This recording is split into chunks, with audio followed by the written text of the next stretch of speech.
and vocal across beds, hearts and bucks. This is BBC Three Counties Radio.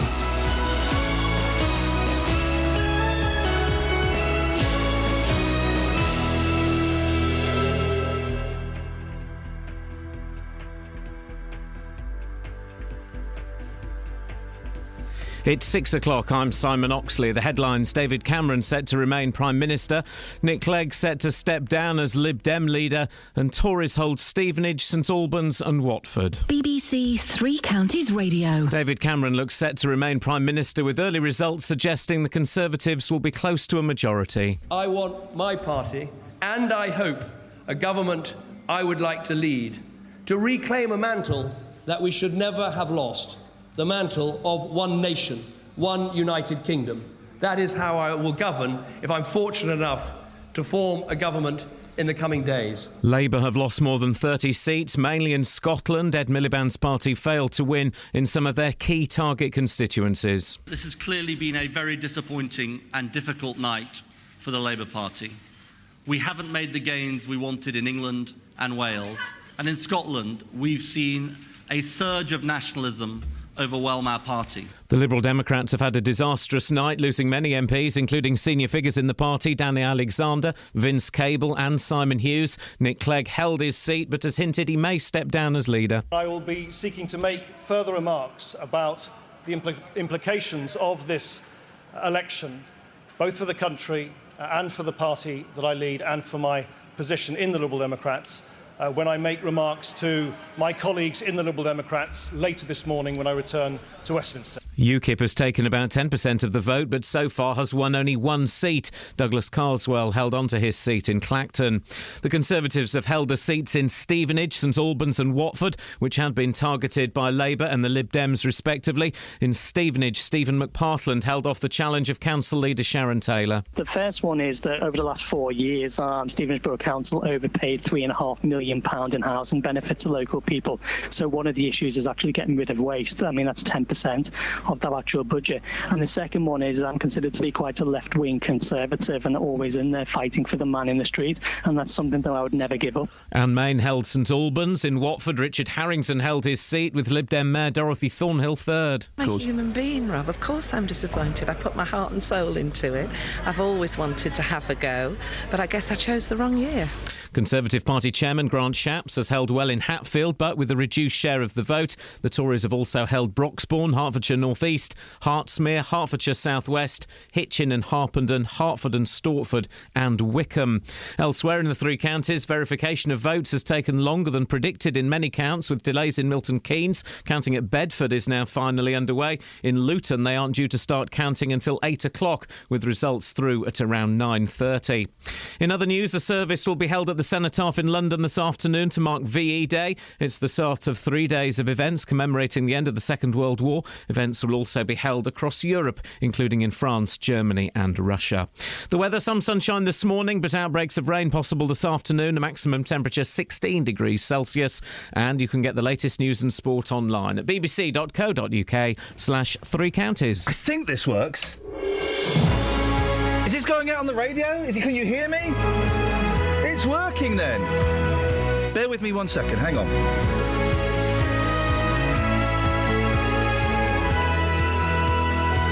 I see, yes. Morning guys, Iain Lee, BBC Three Counties Radio. What election? What? I have literally no idea what you're talking about. So, the big questions of the day are, pretty obviously, how many animals have you killed? And what's the best hat? Across beds, hearts and bucks. This is BBC Three Counties Radio. We'll be speaking to our hat correspondent Paul Scoggins, but before that, this. 08459 455 555, by the way, if you fancy a piece.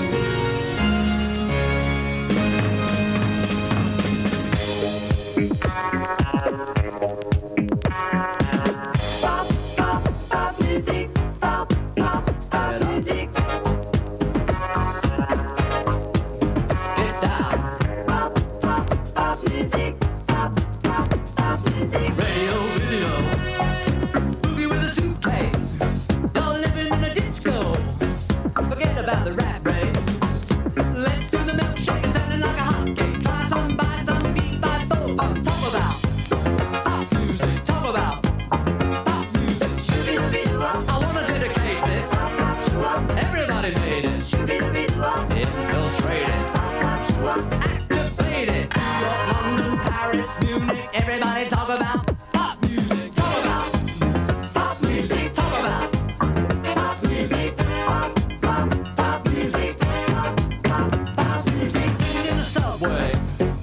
Shuffle with the shoe shine. Mix me a Molotov. I'm on the headline. Wanna be a gunslinger, don't be a rock singer. Eeny, meeny, miny, mo, which way you wanna go? Talk about pop music. Talk about pop music. Shooby-dooby-doo-wop, right in between it. Pop, pop, shoo-wop, me, shooby-dooby-doo-wop, right in between it. Pop, pop, shoo-wop, you know what I mean. Hit it. Now you know what to say. Talk about pop music. Talk about pop music. Pop, pop, pop music. Pop, pop, pop music. All around the world. Pop music. Wherever you are. Pop music. Dance to the street. Anything you like. Do it in your car. In the middle of the night. La la la la la la la la la la la la la. Dance in the supermarket. Dig it in the fast lane. Listen to the countdown. They're playing our song again. I can't get jumping jack. I want the whole get back. Moonlight music, knick-knack, paddywhack. Talk about pop music. Talk about pop music. Shooby-dooby-doo-wop. It's all around you. Pop, pop, shoo-wop. I wanna surround you. Shooby-dooby-doo-wop. It's all around you. Pop, pop, shoo-wop. Hit it. New York, London, Paris, Munich. Everybody talk about pop music. Talk about pop music. Pop music. Pop, pop, pop music. Pop, pop, pop music. Listen. Talk about pop music. Talk about pop music. Morning, team. Morning. Iain Lee, BBC Three Counties Radio. Pop music. You read me? Loud and clear. And welcome to hang on one second, let me just down the rabbit hole, guys. Everyone on your best behaviour. The suits are upstairs. I've never seen so many people upstairs. Not since it's because they're giving away free pizza. Oh yeah, that's right, Scoinsy. That's what kept you going through the night. Not as I thought it might have been. Sugary coffee. It was free pizza upstairs. How many? Just go through. You've been here since what time did you get here yesterday? 9:30. Okay, and you started broadcasting at 10. Yep. I literally didn't listen to any of it. I've taped it. Don't tell me the answers or the results. I'm going to watch it when I get home tonight. No spoilers here, guys. You're in for a treat. Hey, fantastic. But just tell me exactly what it is you've eaten overnight. I have had I had a Viennese biscuit. I've had 2 pieces of that free pizza. Hey. Although I'm sure I'll end up with a tax sort of demand for it. Yes, of course. By the way, you guys, you paid for his pizza. Or it may have come out of Boss's pocket, actually. It might have done. It might have come out of Boss's pocket, yeah. But you pay her wages, so either directly or indirectly, you've given Paul Scoins Domino's. I think I had a caramel Rocky bar as well. Man alive. You know, that's literally all I've sustained myself. You and guys lots of coffee. been living the dream. Well, thanks for the general election update, Paul. Now, coming up... It's a pleasure to be here. What happened? Wagwan. What happened? Well, locally... nothing has changed, right? Except for share of vote. So share of vote for the Conservatives has actually gone up by quite a bit. The Lib Dems have had a hammering, nationally and locally. They've lost people like Vince Cable. Vince Cable has gone. I know, that's incredible. Yeah. And Danny Alexander. Simon Hughes has gone. Absolutely. So big names in the party. Ed Davey as well as another one who's the climate change minister. Well, I mean, may I be the first to say, bye, Nick. How are LBC going to fill their Thursday mornings? Well, exactly. Who are they going to call? They can't Ghostbusters. Call Tim, no. who might be the new... Nick Clegg is going to go, and everyone's saying, well, do you think Nick Clegg will stand down? Well, yeah, of course he's going to stand down. He can't stay, obviously, and he's kind of hinted that he's going to maybe make that announcement today. Well, the other sort of side to this is Labour and how badly they've done. And, you know, when you thought that the polls were showing that they could even be the largest party, but certainly the party that could be the defining party. The polls yesterday, 33% Tories, 33% Labour, and yet you look at the figures that are coming in, that's nowhere near the truth. Would you like a little bit of satire? Go on. Can I be the first to congratulate David Miliband? Oh, yeah. Yeah, do you like that? That works on so many levels. It does, at least two. Yeah, that's kind of what I meant. That's what's being talked about today. Will Ed Miliband still be the leader of the Labour Party come the end of the day? Will Ed Balls still be an MP by 8 o'clock this morning? This is the thing. Where is he? He's North London somewhere, isn't he? No, Leeds somewhere. He's Leeds, excuse me. Leeds, yeah. And it's looking likely that he's going to get the boot.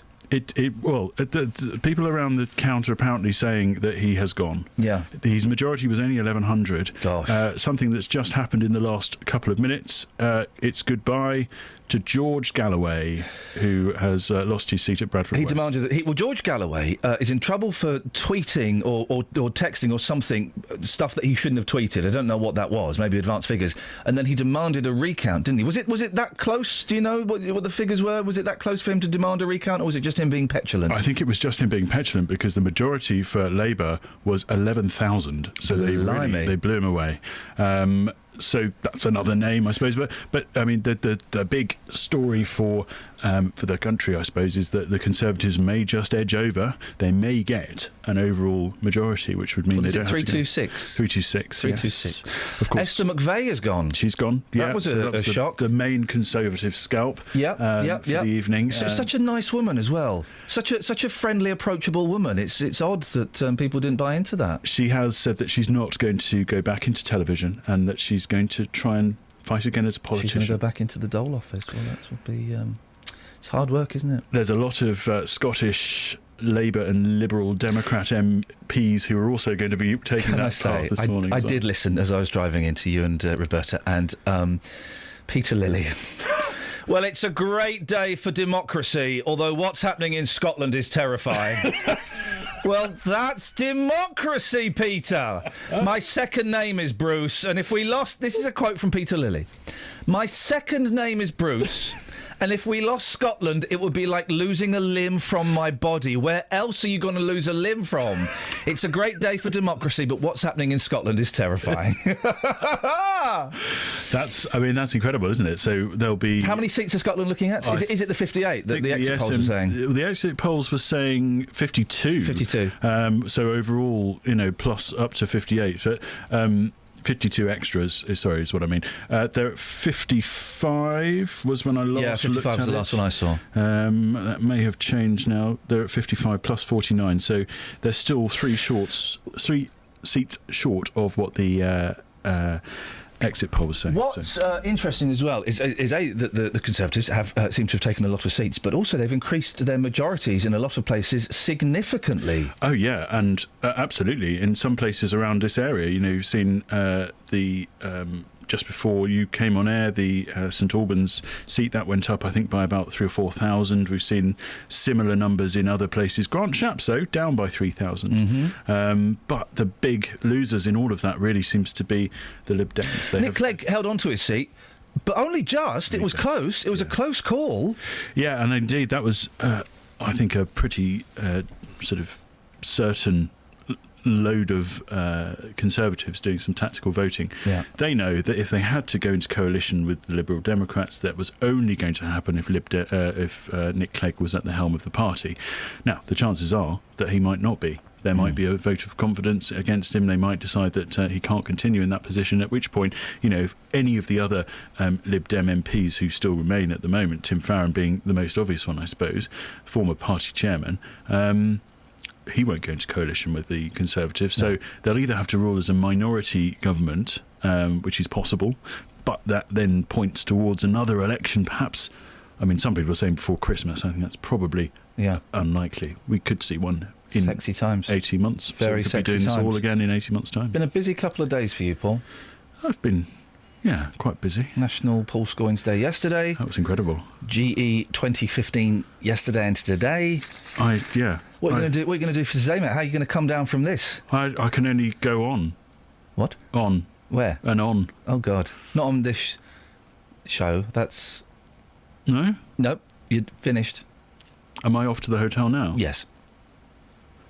Or you can put the coffee on. I can do that. Good lad. Thank you. Travel news for beds, cards and bugs. BBC Three Counties Radio. The M25, there's a lane closed anti-clockwise between junction 13 for Staines and 12 for the M3.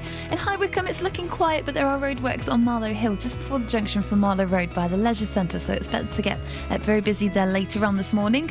In Stevenage and Walken on the Bennington Road, that's been closed in both directions at the High Street because of emergency repairs. And in Milton Keynes, it's still very quiet this morning, but the A509 has resurfacing work going on at the M1 junction 14 for Milton Keynes at the roundabouts, so at the Northfield roundabout, so expect delays there later on as well. No reports of any delays so far in the trains. Samantha Bruff, BBC Three Counties Radio.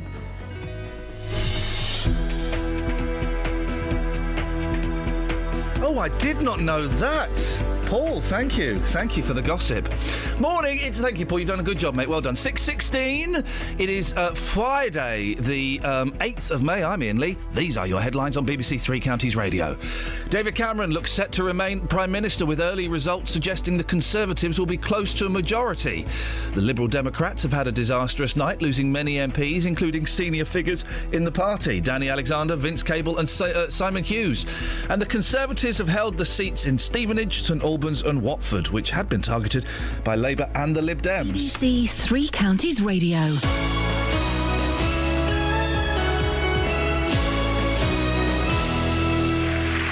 BAFTA goes to the 2015 BAFTA Television Awards on BBC One. He'll be there. Look what's in front of me. A sea of talented nominees. And so will this lot. This is a great honour. Thank you so much. Thank you very much. What an honour. Thank you. This is amazing. I'm glad we came now. The British Academy Television Awards with Graham Norton. I get to host TV's most glamorous night of the year. Sunday night at 8 on BBC One and BBC One HD.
Is it about a gap here? I think we're alone.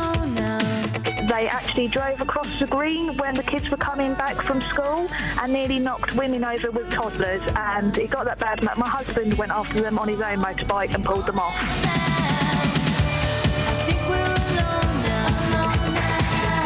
Come on. You've forgotten your records, Boyley, so it's white 80s pop all morning. You've left your records on. I know. Everyone knows that Friday is vinyl day. I forgot it was Friday because it's Monday. What do you mean you forgot it was Friday because of Monday? Monday sets up the Friday. And Monday is the beginning of the sentence that ends Friday. And then my kids were off school yesterday, so I don't know. What day is it? Slackers. I tell you what the truth is. It's the hangover from National Postcoins. Oy, man alive. I voted yesterday and I love it. I voted and I was hanging around for ages after the vote waiting for my biscuits and orange juice. And then I remembered that you only get that when you give blood. Oh. It was so... I was there for ages. Kind of, can we help you? Well, you know, a bit thirsty and a bit hungry. OK. And after about 45 minutes, I thought, oh, no, it's blood, isn't it? And They give you a sticker? I've been brave today. I got told off. Right.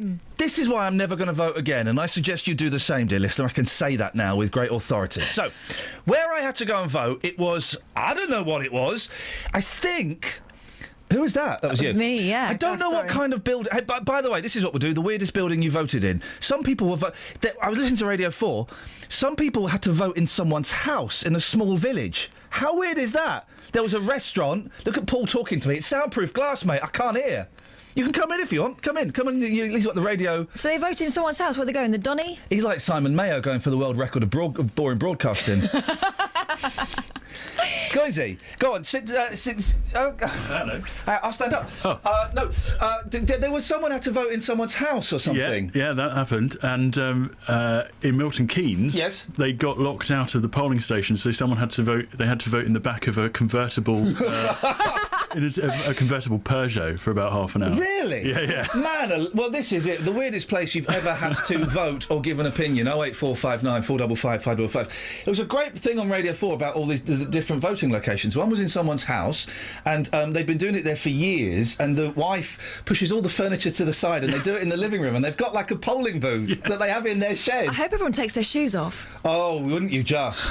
I don't think you can be refused entry, though, if you keep your shoes on. That's democracy. We're not China. No. Well, as we discussed yesterday, you can vote topless. It is possible, but well, if you're I can't. a lady, you can't. No, absolutely. Not fair. People also, you're not allowed to take selfies in the polling booth, but some people were taking selfies. Well, then you should report them. I'm going to. We've got their Don't names. need to. It's on Twitter. The weirdest place you've ever voted, please. 08459 455 555. And there was one place. It was a restaurant, and people were like booking lunch and then voting and then going and having a little bit of lunch afterwards. Two birds, one stone.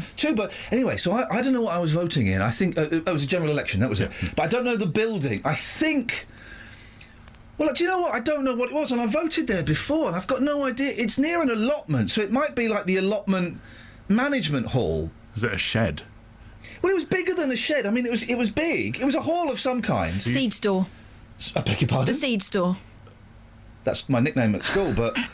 Are you definitely sure you voted and you didn't just get conned out of a vote? You pay them £25, yeah? Per vote. I did 2 votes, 50 quid. Right, little pencil, small piece of paper. Are you sure you weren't in Argos? Well, I did come away with Scale-X Stricken and an iPad, so you never know. So anyway, I got into... So I parked up in the car park, right? I drove in, parked up, went and voted. I should have said this yesterday. I wasn't allowed to talk about it. Don't try and engage the squares that work there in Bants. Oh, no. No Bants with the squares. They are literally... They are in love with elections. They're not in love with Bants. Were you in the booth at the time shouting out and no response? I wasn't even in... I didn't have a booth. Oh. No, I had a 3-way... I'll show Scoins my picture. I had that. A 3-way... separation. Sort of like a board, like a whiteboard in a triangular. Yeah. No curtain. I couldn't do my shower gag. I had the cap and the wash and go and everything. Couldn't do the gag. Very disappointed. I did it anyway. It didn't work. No one understood it. Had my loofah and everything. And they don't like Bants. And they don't like loofahs. Certainly not where I store my loofah. Oh, right. Yeah. So anyway, I got back in the car and I had such fun voting, I didn't want it to end.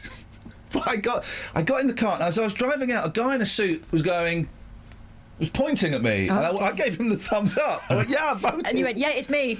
No, yeah, I gave him the thumbs up. I went, I voted. And he pointed in a different direction to the one in which I was travelling. And I went, no. in there. And he went, no, drive that way, you...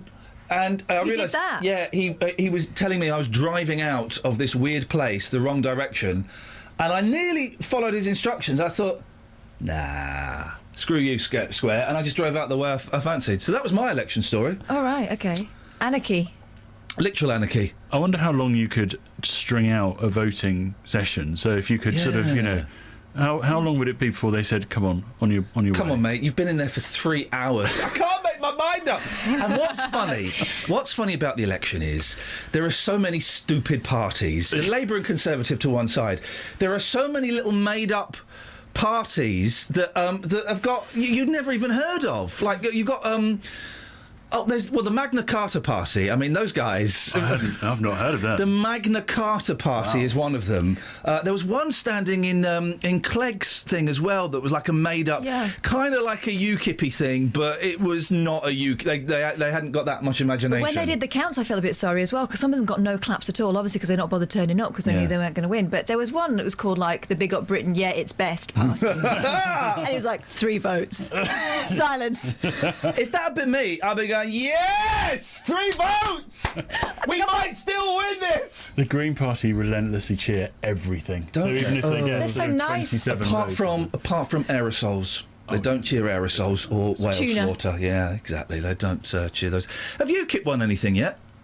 they've won one so far. Which one? Douglas Carswell. He kept hold of his seat in Clacton. Surely, the next leader of UKIP, because Farage won't survive, will he? Well, he hasn't. Well, it looks unlikely. It looks unlikely. He may even. He won't win Thanet, will he? Oh no, that's going to be Al Murray. I'm calling that one now. I shouldn't do. No, but the talk is that the Conservatives have that one. Okay, and he'll go. But he can't. If they win one, possibly two seats, he can't stay, can he? What he said is that he would offer his resignation. Now, of course, the party doesn't have to accept that resignation. Does he have to offer it to himself? I think he might have to. Or to his wife? No, Nigel, I'd like to offer my resignation. No, Nigel, I don't take it. You carry on. You're doing a great job. But let me finish.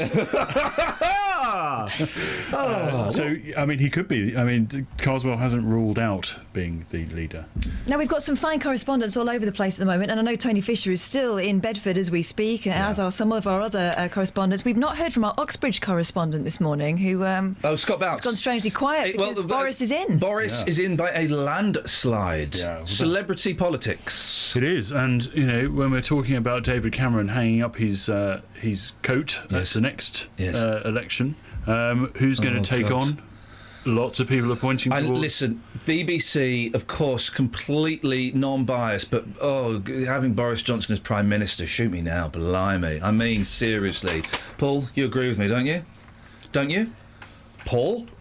Paul, come back! Travel news for beds, cards and bugs. BBC Three Counties Radio. It's still looking very quiet. In Stevenage on Bennington Road, though, that's been closed for emergency repairs at the High Street. And in Neaston, the North Circular Road is starting to build up between the M1 at the Staples Corner flyover towards Brentfield Road in Wembley. On the M25, it's clear through Watford and around to the M40. But on anti-clockwise between junction 13 for Staines and 12 for the M3, there's a lane closed by a lorry that's broken down, which is starting to cause some delays.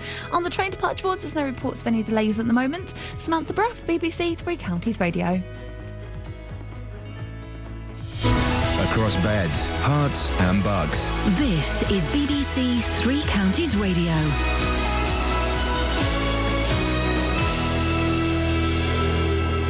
It's 6:30. I'm Simon Oxley. The headlines: David Cameron looks set to remain Prime Minister, with early results suggesting the Conservatives will be close to a majority. Labour have lost more than 30 seats, mainly in Scotland. The Liberal Democrats have had a disastrous night, losing many MPs, including senior figures in the party: Danny Alexander, Vince Cable and Simon Hughes. Nick Clegg held his seat but looks set to step down as leader. In Hertfordshire, with only Hemel Hempstead to declare, the Tories have held all seats, including Stevenage, St Albans and Watford. There have been delays to counts in Milton Keynes, Bedford and Luton. Three Counties Sports. BBC Three Counties Radio. Practice starts at 9 o'clock in Barcelona for Sunday's Spanish Grand Prix. Hertfordshire's reigning world champion Lewis Hamilton has won 3 of the opening 4 races of the season. Kind of blown away just how amazing this season started off. Really proud of all the team to have built another strong car, and then also the performances. I left the last race thinking, wow, we've had an amazing 2 weeks. And me and my engineers, we did a great job, and the mechanics, we did just pretty much a perfect spot-on weekend. So I hope that we can, coming here, I'm kind of like it's starting again. So, we've got a lot of work to do still. In football, in last night's League One semi-final first leg playoff matches, Preston won 1-0 at Chesterfield, Swindon won 2-1 at Sheffield United. Tonight in the Championship, Brentford host Middlesbrough. Wycombe and Stevenage start their League 2 playoff campaigns this weekend. Wycombe play their first leg at Plymouth tomorrow night. Stevenage hosts Southend on Sunday night. Wycombe manager Gareth Ainsworth is confident the experience he has in his squad will be key. I've got a real good professional bunch, epitomised by Stevie, Craig, Paul Hayes, the two out there who lead the boys, and Blooms, backs it up, the stalwart of the club. They won't let them get carried away. They won't let them think anything else than professional, and the characters we signed in the summer, really are coming to the fore now. Tomorrow afternoon, Boreham Wood bid for a place in the conference as they host Whitehawk in the Conference South playoff final. Milton Keynes Dons will celebrate their promotion to the Championship tonight at Middleton Hall in central Milton Keynes from 5:30. Luton have already announced their pre-season schedule with home games against Coventry, Brentford and Walsall. And England's cricketers face Ireland in a one-off one-day international in Dublin this morning. BBC Three Counties News and Sport, the next full bulletin at 7. Oh, blimey, hang on a second. We just swapped studios. Hang on a second. I can do this smoothly. Seamless.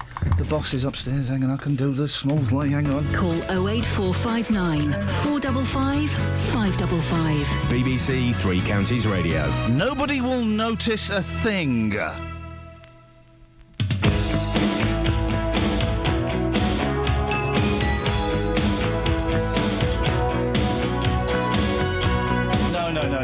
Hang on. No.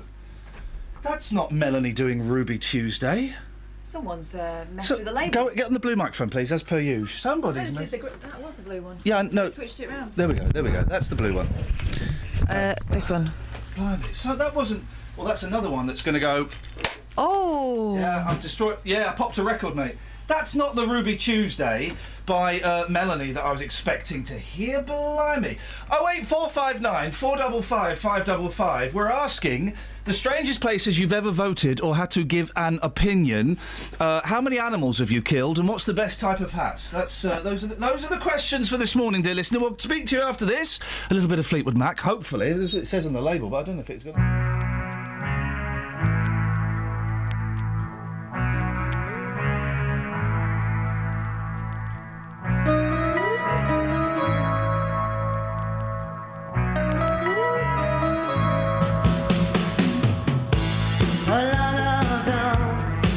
Certain place, certain time. You touch my hand on the way, on the way.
guys, Iain Lee, BBC Three Counties Radio. We're back in the studio that we know and love. It's called... What's this studio called? This is 1B. 1B, and...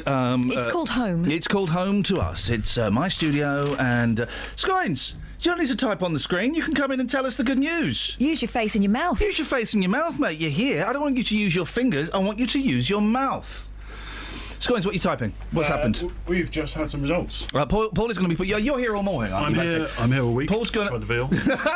Paul's going to be popping in and telling us little snippets of general election news. What results have we got? We've just had Milton Keynes South. Yes. Which is a Conservative hold. I'm afraid I don't know the specific details, but that, of course, was considered to be a marginal seat. We did think that Labour might make some gain in there. They clearly haven't.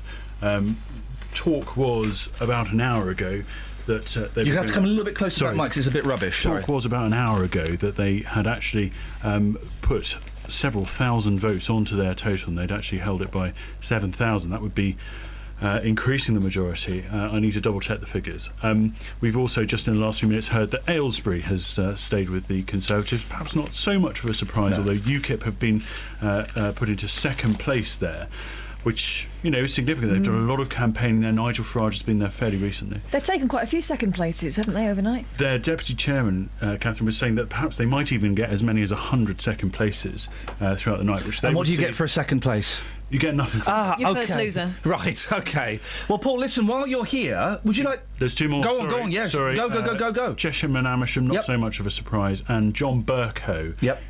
Perhaps unsurprisingly, is still the Speaker. Married to the beautiful, yet controversial, yet not quite as beautiful as she thinks, Sally Bercow.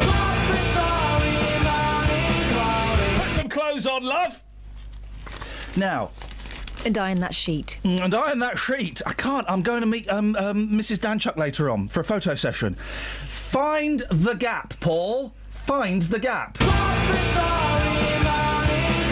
Controversially, you didn't know how to play this game the other day.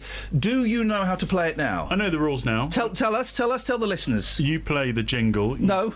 Well, the jingle's not the rules. That's just a bit of fun. Yeah, that's window dressing. Okay, well, the rule is you give the headline. Yes. I have to find out what the story is. Well, you guess. Yeah. And also, this is a local story that none of you suckers here, general election, David Cameron, Nick Clegg, none of you have found this local story because you're too busy with your snouts up the general election. Wow. You're going to give him the thinking music. Oh, yeah. I like that. Would you like... I've not given you the headline yet. I've got... these headphones aren't Mind the gap. in. It doesn't matter. No, it's not Mind the Gap. Listen carefully. It's Find the Gap. Find the Gap. I cannot give you thinking music. Is it that... Because I literally don't know where the thinking music is. The chief executive of the American clothing chain Gap was on a recent visit to a local shopping centre trying to find his branch. I couldn't find it. Kelly Betts, Find the Gap. Okay. Find the Gap. It's a local story, guys. How did you slackers miss this? So what's the headline? Find the gap. Oh, nice voice. Find the gap. Is it something to do with Watford Gap? Not local. Horace is in Hemel. Good morning, Horace. Good morning, Iain. How are you? Find the Gap, Horace. Well, there's one in Watford. Yeah, there isn't. We've just done that. No, not the Watford Gap. I mean the actual Gap shop. Okay, no, that's not. We found a gap. That's not. What have you called in for, Horace? Oh, you wanted to know the best hat? Yes, I did. And I'm going for Hatfield. How many animals have you killed, Horace? Not that many. No, it's not a specific number. Thank you, Horace. Catherine, your turn. Rabbit. Find the gap. 2, a rabbit and a kitten. Oh. Kitten with a brick. Find the gap. Find the gap. Find the gap. Find the gap. Find the gap. Is it? It's a local story, guys.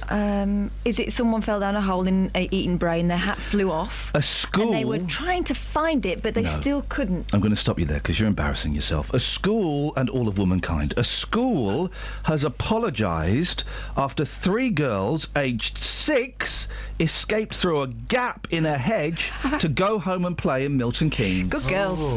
I hope they were safe. They were. Well, I hope they found the gap. That's an adventure. Yeah. Because it ended well. Okay. How long does that coffee take to make, guys? Well, I had actually started, and then I heard the breaking story. I had to come down. Well, I would suggest. What's more important? Coffee's more important than democracy. Yeah. Not to our listeners, Iain.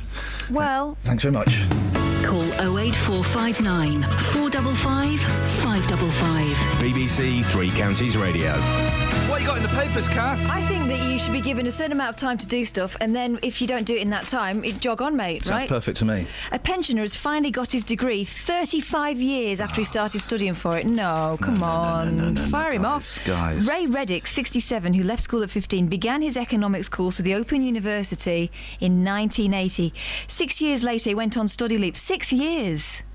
I mean, do they do 6-year courses for anyone other than vets and, I don't know, lawyers these days? Blimey.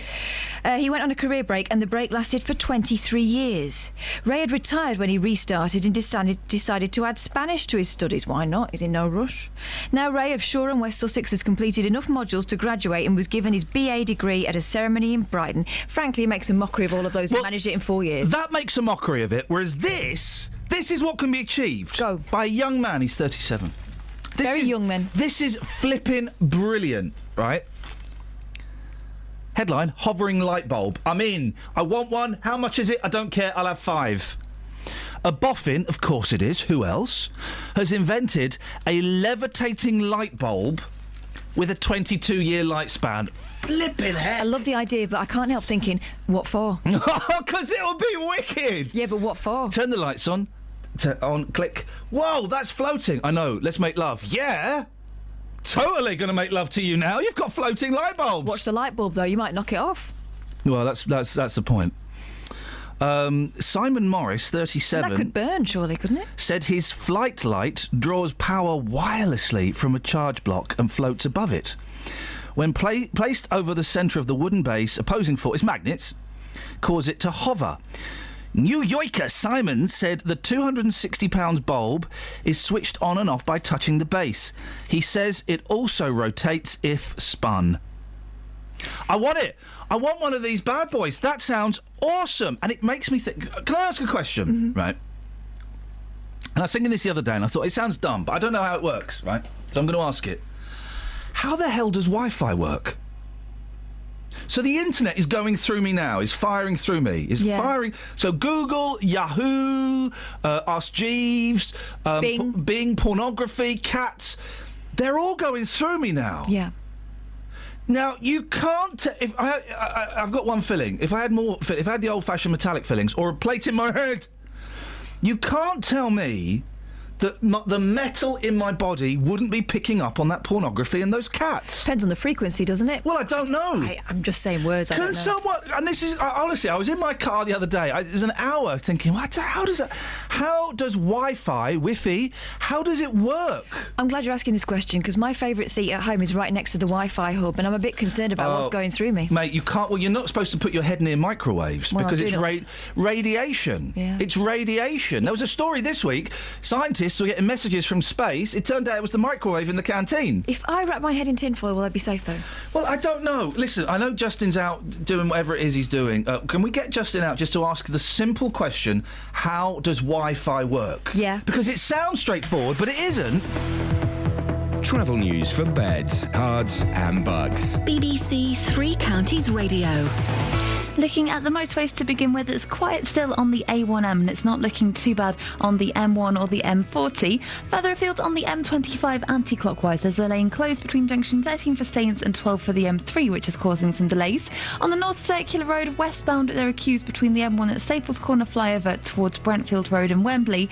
And in Buckingham, it's looking quiet on London Road at the Total Roundabout, but there are electricity works going on there, so that could cause some delays later. In Stevenage on Bennington Road, that's still closed in both directions at the High Street for bridge maintenance work. Samantha Bruff, BBC Three Counties Radio. Sammy! Yes? Simple question. Very simple question. How does Wi-Fi work? Well, it sends letters through the air that are invisible and they show up on the computer screen. Obviously. Well, when you put it like that, it makes so much sense. Invisible letters. It's a genuine question. How the flippin' hell does Wi-Fi work? 6:46. It's Friday the 8th of May. I'm Iain Lee. These are your headlines on BBC Three Counties Radio. David Cameron looks set to remain Prime Minister, with early results suggesting the Conservatives will be close to a majority. Nick Clegg looks set to resign as Lib Dem leader after a disastrous night, including defeats for senior figures in the party, Danny Alexander, Vince Cable and Simon Hughes. And the Conservatives have held all Hertfordshire seats so far, including Stevenage, St Albans and Watford. They also have held the marginal seat of Milton Keynes South. Let's get the weather. Here's Elizabeth. Beds, Herts and Bucks weather. BBC Three Counties Radio. Hello, very good morning to you. It looks like today is going to be a mostly dry day, but it will be really rather cloudy. A bit of brightness at times. I think the most likely chance that we will see that brightness is probably through the afternoon. It will help to lift the temperature up to a fairly warm 16 or 17 degrees, 63 in Fahrenheit. But you'll always want to watch out for a few spots of rain, particularly towards western areas of Buckinghamshire. So I think eastern areas of Hertfordshire are likely to stay dry just about all day until perhaps we get to the evening, when we may well see a good few sharp showers. So mostly dry, some spots of rain towards the west, and then showers into this evening, feeling nice and warm, but there'll always be quite a lot of cloud, and it will be a cloudy night tonight as well. Quite a claggy, mildish night, really. Temperatures not dropping out of double figures. And then as we head into tomorrow, we run the risk of seeing some rather blustery showers, some heavy, thundery showers perhaps at times. And then on Sunday, things will settle down. It will be dry and warm. There'll be some sunshine, and that warmth is going to last well into next week. That's the forecast. Thank you, Elizabeth. Every weekday from 3. Local stories. People in Watford are being urged to celebrate their local heroes by creating a postcard in their honour. In other local news, rugby fans are being warned to watch out for fake World Cup tickets. Roberto Peroni. Now, a metal detectorist has discovered an archaeological find in a field near Royston in Hertfordshire. Taxi drivers in Luton are demanding to be allowed to drive in bus lanes at all times. There is to be a new station at the Leighton Buzzard Narrow Gauge Railway. Roberto Peroni. Weekdays from 3 on BBC Three Counties Radio.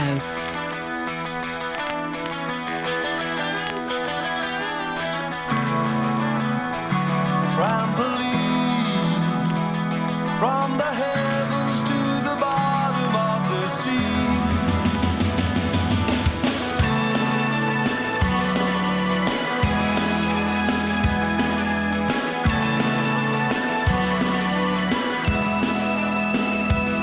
Well, I stand at every corner of the world, and I stand in every corner of your heart, and I give you everything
bazooka.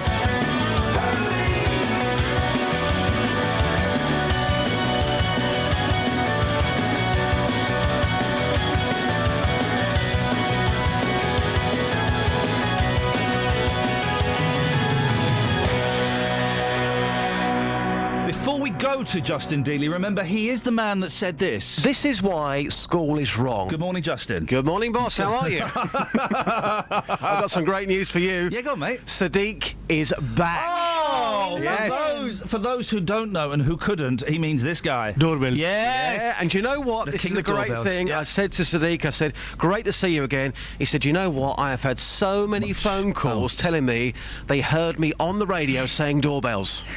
Oh, hang on. I think you mean doorbells. Yes. Oh, boy. He's become a star.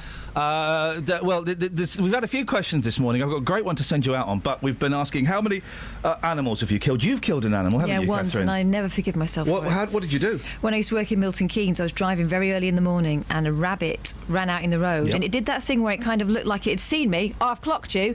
Panicked, and then started running back towards the hedge, and then thought, nah, No. straight into the tyre. Commit. And I felt my wheel go over its head, and I'm sure I felt it crunch. Ever killed an animal, Just? I think, do you know what? As a human being, it hurts me to say this, but I think I killed a squirrel once, I think. What do you mean you think, man? What happened? Well, I was driving and it went under the vehicle, and I just want to leave it there. You didn't see it come out? No. I've killed a rabbit. I don't want to discuss that on the air. I've said before I've killed a cat when I was on holiday in Spain, so a cat got run over. Its body was flat. It was still alive. Oh, come on, I had to grab a brick and finish the job, mate. But do you know what? Yeah. I felt I was proud. I was proud that I stoved that cat's head in with a brick. It was a mercy killing. Yeah, totally. Took 3 goes. Oh, no, see, I beg your pardon. I've killed 3 animals. I had to kill a vole under similar circumstances. Oh, dear. My cat brought one in and snapped its back. I said to the kids, I'm going to take it out in the garden, fix it, and let it go. Took it in the garage, stoved its head in with a brick. We've got a lot of bricks lying around. What is it with you? I'm an animal lover. Not a fighter. Justin, that's one question this morning. The other question this morning is, what's the best hat? For me, it will... Well, there are two. I'm going to cheat. My prerogative. There are 2. The stovepipe hat and also the top hat that opens when you go... Ah, the opera hat. The opera hat. It's flat. Yes. What's that flat bit of... Whoa, it's a hat! It's the hat version of the bed that pops out of the wall. Kels, what's your favourite hat, mate? I'm going to bring a bit of class into this. Classier than a top hat? Surely impossible. OK, mate. Those glittery novelty cowgirl hats. Oh, yes, that's so good. Boyle? Flat cap. Yeah, we go. Up north, isn't it? You see? Justin, you got a favourite hat, mate? For me, it would probably be the beanie hat. For me, obviously, on the streets, I need a street presence. That is a very street hat. Yeah. You've taken this to the streets, haven't you? I have. Lord Ashdown, by the way, was on TV last night saying, he said, I will publicly eat my hat if some of these predictions are correct. Do Now, you want vinegar with that, Lord Ashdown? Twitter was full of pictures of him last night, superimposed eating hats. The problem was, he was on TV saying that. He wasn't actually wearing a hat. So where's the hat going to come from? I've got to say, a great filmmaker, Werner Herzog, once said, I can't remember why, but he said, if that happens, I'll eat my shoe. It happened, and there is a film of him cooking a shoe and then eating it in front of an audience. When I was a kid, one of my dad's favourite sayings was, if you do that, I'll show my backside in the street, okay? Oy. And I remember once he said, I'm going to the chippy, what do you want? I said, a pie. You'll never eat that pie. I will, I want a pie. You'll never eat the whole pie. If you eat that whole pie, I will show my backside in the street. So I ate it on purpose. And? He just put his bum out with, like, fully clothed. He went, I didn't say it would be naked. He didn't. He got you, mate. Technicality. Pwned. He pwned you. Dealey, what have the street had to say, mate? Been on the streets this morning asking, what's your favourite hat? Sadiq at the end. You are going to love his answer. Take a listen.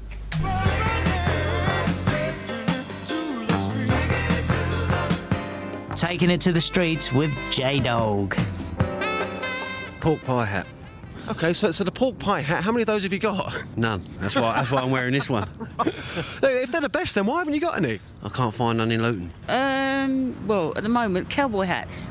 Well, because I do country dancing, so... Well, you look pretty tasty in a cowboy hat, don't you? I do, yeah, I think so, yeah. You do say so yourself? Yeah, I do, yeah. Yeah, I do, yeah. And the guys love it? Yeah, they do, yeah. Sarah, what's the best hat A straw hat. Yes! I like that vibe. Okay. Thank you. All right, thank you. Hats off to you. Madam, how many Kiss Me Quick hats have you got? Who?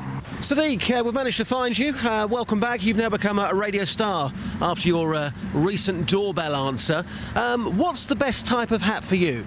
Stetson. There's another one.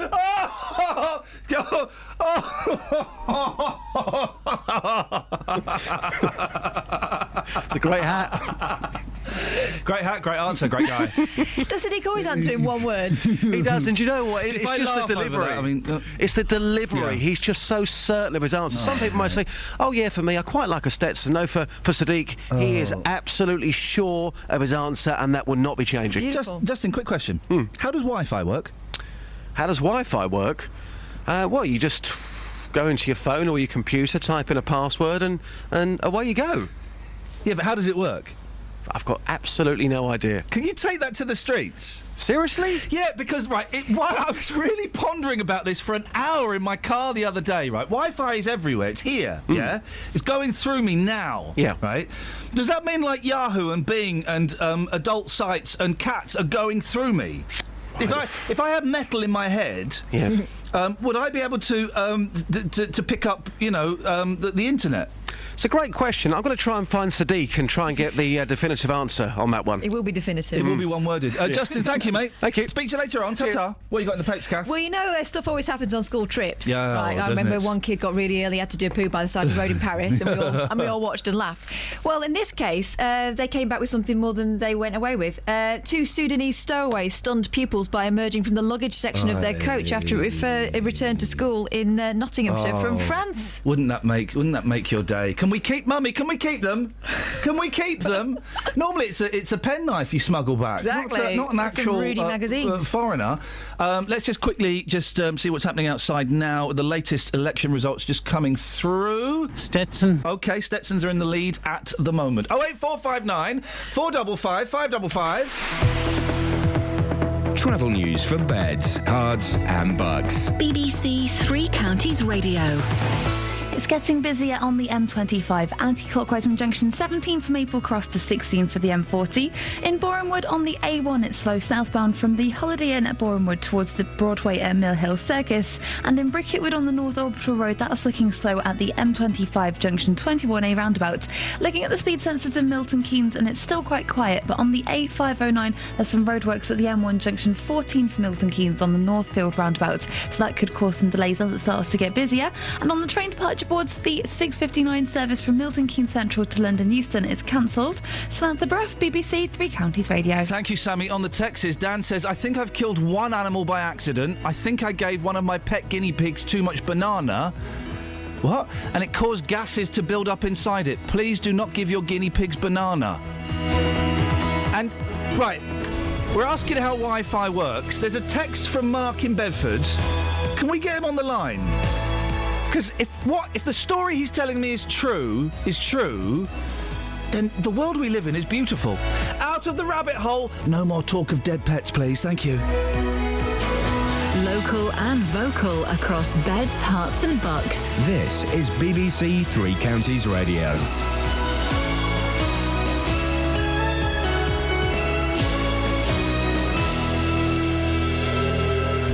It's 7 o'clock. I'm Simon Oxley. The headlines: David Cameron set to remain Prime Minister, Nick Clegg set to resign as Lib Dem leader, and Tories hold Stevenage, Watford, St Albans and Milton Keynes South. BBC Three Counties Radio. David Cameron looks set to remain Prime Minister, with results suggesting the Conservatives will be close to a majority. I want my party, and I hope a government I would like to lead, to reclaim a mantle that we should never have lost. The mantle of one nation, one United Kingdom.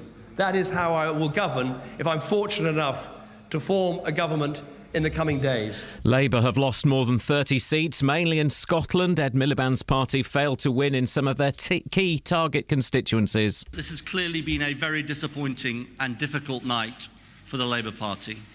We haven't made the gains we wanted in England and Wales. And in Scotland, we've seen a surge of nationalism overwhelm our party. The Liberal Democrats have had a disastrous night, losing many MPs, including senior figures in the party, Danny Alexander, Vince Cable and Simon Hughes. Nick Clegg held his seat, but has hinted he may step down as leader. I will be seeking to make further remarks about the implications of this election, both for the country and for the party that I lead and for my position in the Liberal Democrats, when I make remarks to my colleagues in the Liberal Democrats later this morning when I return to Westminster. In Scotland, the SNP have made sweeping gains. UKIP has taken about 10% of the vote, but so far has won only one seat. Douglas Carswell held on to his seat in Clacton.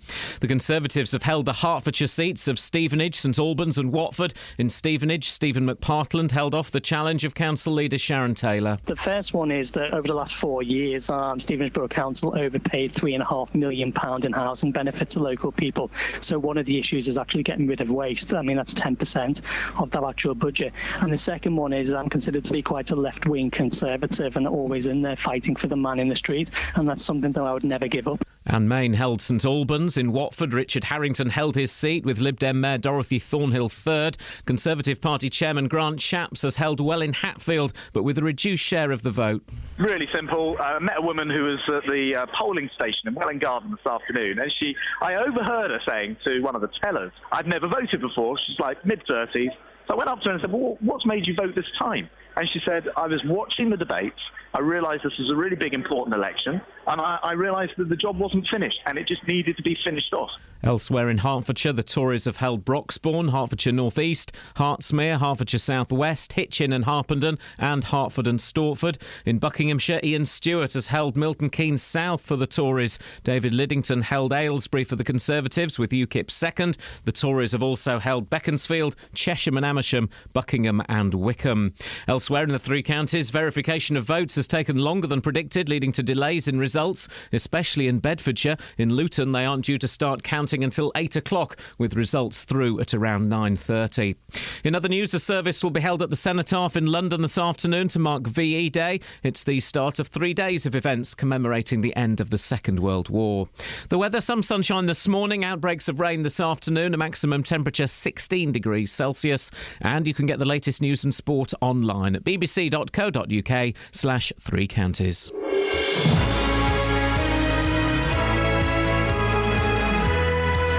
Morning, Iain Lee, BBC Three Counties Radio. Gosh, what a busy night. I tell you what I liked about the general election, the fact that you could wake up really early in the morning and there was something decent on the radio worth listening to. Something quite exciting.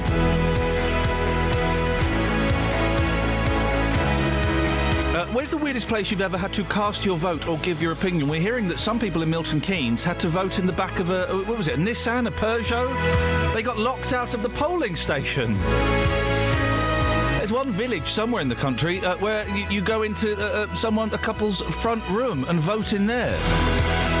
08459 455 555 is the telephone number if you want to give us a call. 81333. Start your text 3CR. You can send an email as well, ian.lee@bbc.co.uk. The big question of the day is, how on earth does Wi-Fi work? I mean, really?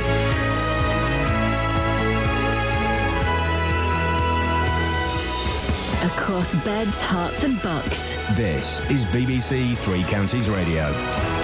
Well, yesterday it was the general election. I don't know. Really? You didn't know about it? We had 2 calls yesterday, Paul, from people who claimed not to have known about the general election. So it would appear that some people were unaware of it. I genuinely bumped into people who hadn't heard about it on Wednesday. I thought, really? Where have they been? That's insane. Yeah. Give us the kind of the general. We've got Grant Shapps we're going to go to in a second, but just give us the general kind of overlay of what's happened for those people who've just woken up, and give us some of the headlines, please. Well, if you're waking up this morning and you're a Liberal Democrat, then I can only apologise. You're not anymore. You've had you're probably not. You've had a bad night. The exit polls, when they were published at 10 o'clock last night, predicted that the party was going to lose 47 seats, and it would only reach 10. Now, they're at 6, I think, at the moment. So, they'll be hoping. Big names are gone. Vince Cable, Danny Alexander, Simon Hughes. Absolutely, big names, and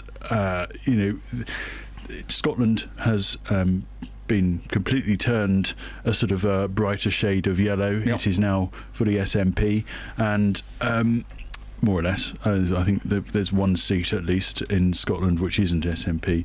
The Tories have increased majorities in a lot of seats, certainly in Beds, Herts and Bucks. We haven't had any changes. We thought we might see some in places like Stevenage. We thought we might see some in Milton Keynes South.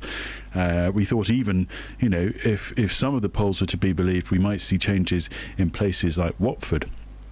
That hasn't happened. If anything, the Conservatives have increased the majorities that they had before. Okay. But before we go to Grant, anything that's happened in the last 30 minutes or so? Results? We talked about Milton Keynes. We're expecting Mid-Beds. That's Nadine Dorry's constituency. We're expecting that in the next few minutes. So we might be able to take that one into the programme. Our reporter Louise is there, so we shall see what happens. All right, we'll stay there, Paul. Let me bring Grant Shapps, Chairman of the Conservatives and MP for Welwyn Hatfield, in. Good morning, Grant. Good morning. Congratulations. Yeah, thank you very much. That's kind of you. What's your summary of the evening and the results so far, Grant? Yeah, well, I haven't been to bed so far, so the results are as you described. It does look like David Cameron is headed back to Downing Street. It looks even possible that there may be an overall Conservative majority effectively, which we hadn't had before. And obviously that wasn't picked up in the opinion polls along the way. So that's the national picture. Locally in 3 counties, just as you just said, in my own seat, Welwyn Hatfield, which declared surprisingly late. No one's quite sure why, but it was like 6 o'clock by the time the result was coming out. But anyway, I've been returned as the MP. I'm absolutely delighted. I've always been hugely privileged to serve as the Member of Parliament in Welwyn Hatfield. I'll be honest, it's tough when you're something like party chairman, and because I think it would be possible for people to think, well, maybe he wants to do that rather than be the local MP. But that's never been my view. I've always loved being Welwyn Hatfield MP. That's the bit of the job that I've always enjoyed the most, and so it's fantastic to be given a big new mandate and return with a big majority again. I don't want to put a huge damper down, Grant, and we're not going to, but your figures were down slightly, weren't they? Yeah, personally. I had a phenomenal result last time, but remember that the opposition to me last time was effectively split between an insurgent Liberal Democrat Party last time that polled as nearly as much as Labour in my constituency in 2010. This time, of course, they've collapsed, and so I'm not quite as far ahead of Labour, but I'm still over 12,000 majority for anyone listening who cares about these things, and which would normally be considered a pretty safe seat. But that's not the point. The point is, I think it's a great honour to represent a constituency, especially somewhere like Welwyn Hatfield, and it's great to be back. Grant, when you saw the exit poll last night at 10 o'clock, did you think, yeah, maybe, or were you feeling that it might have gone a bit over the top, perhaps? Well, look, I am just one of that. Obviously, I've been very close to this campaign. I've been helping to orchestrate it out in the country, so I have quite a lot of knowledge about, the way that it looks in various different places. So I wasn't completely surprised. I had put together my own projection, kept it quiet, almost in an envelope, as it were, and it was more optimistic than anything you'd seen in the opinion polls. Well, you might just say I'm party chairman, so of course I would do that. But therefore, I was slightly prepared for what came next. But I have to say, it is up the upper end of anyone's expectation. Grant, obviously the Lib Dems are not going to be part of this government, but possibly not any government for a long time. They've always said, Nick Clegg always said, the Lib Dems in the coalition were kind of the moderating force that kind of checked in some of the Conservatives' more extreme things.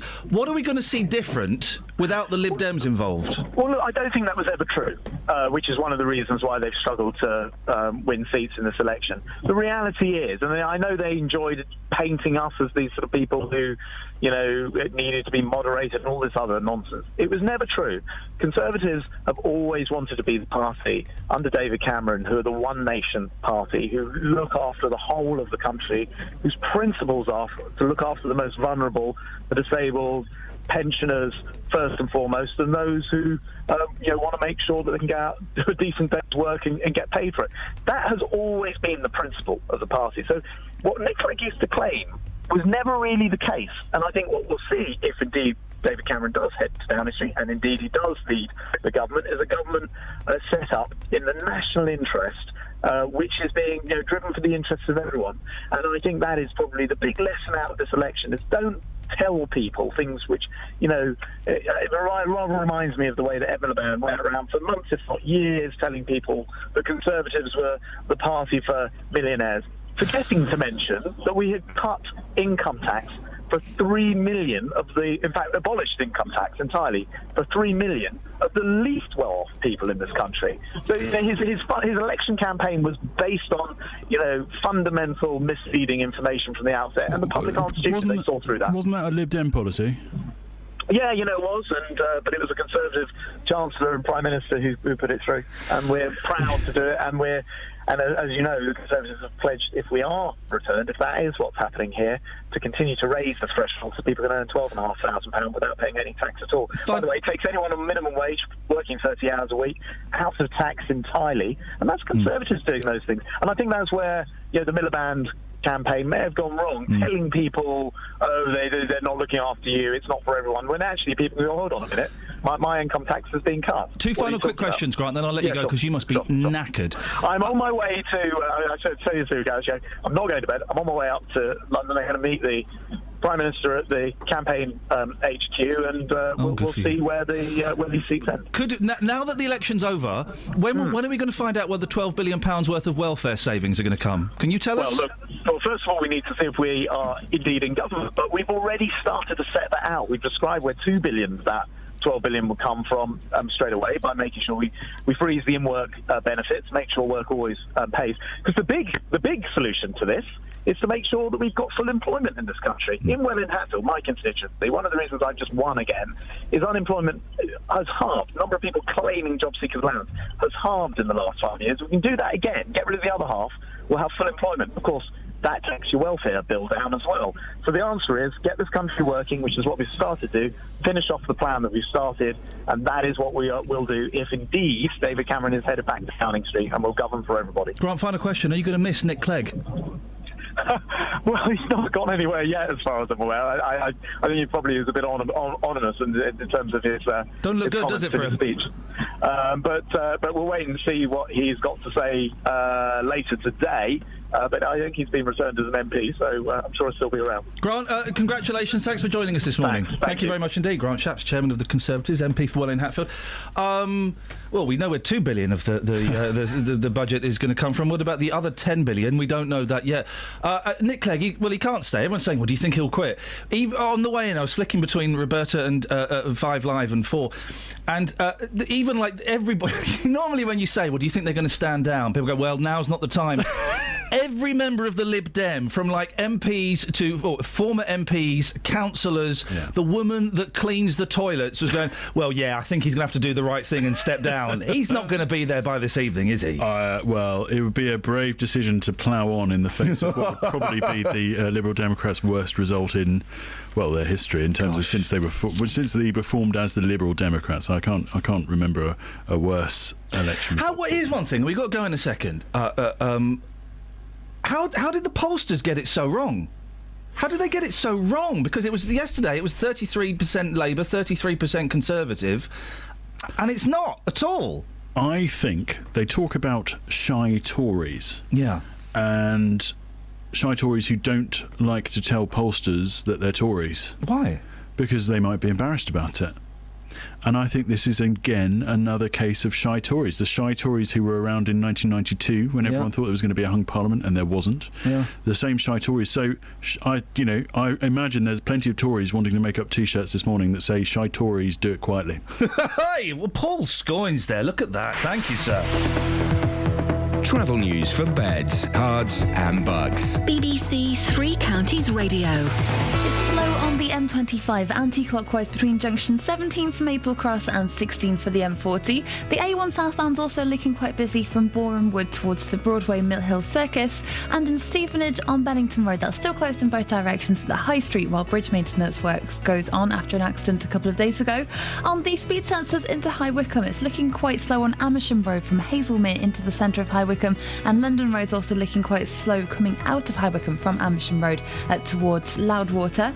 On the train departure boards, there's no reports of any major problems at the moment. Samantha Bruff, BBC Three Counties Radio. Thank you, Sammy. 7:16, it's Friday the 8th of May, I'm Iain Lee. These are your headlines on BBC Three Counties Radio. David Cameron looks set to remain Prime Minister, with early results suggesting the Conservatives will be close to a majority. Nick Clegg looks set to resign as Lib Dem leader after a disastrous night for the party, including defeats for senior figures Danny Alexander, Vince Cable and Simon Hughes. And the Conservatives have held all Hertfordshire seats so far, including Stevenage, St Albans and Watford. They've also held the marginal seat of Milton Keynes South. BBC Three Counties Radio.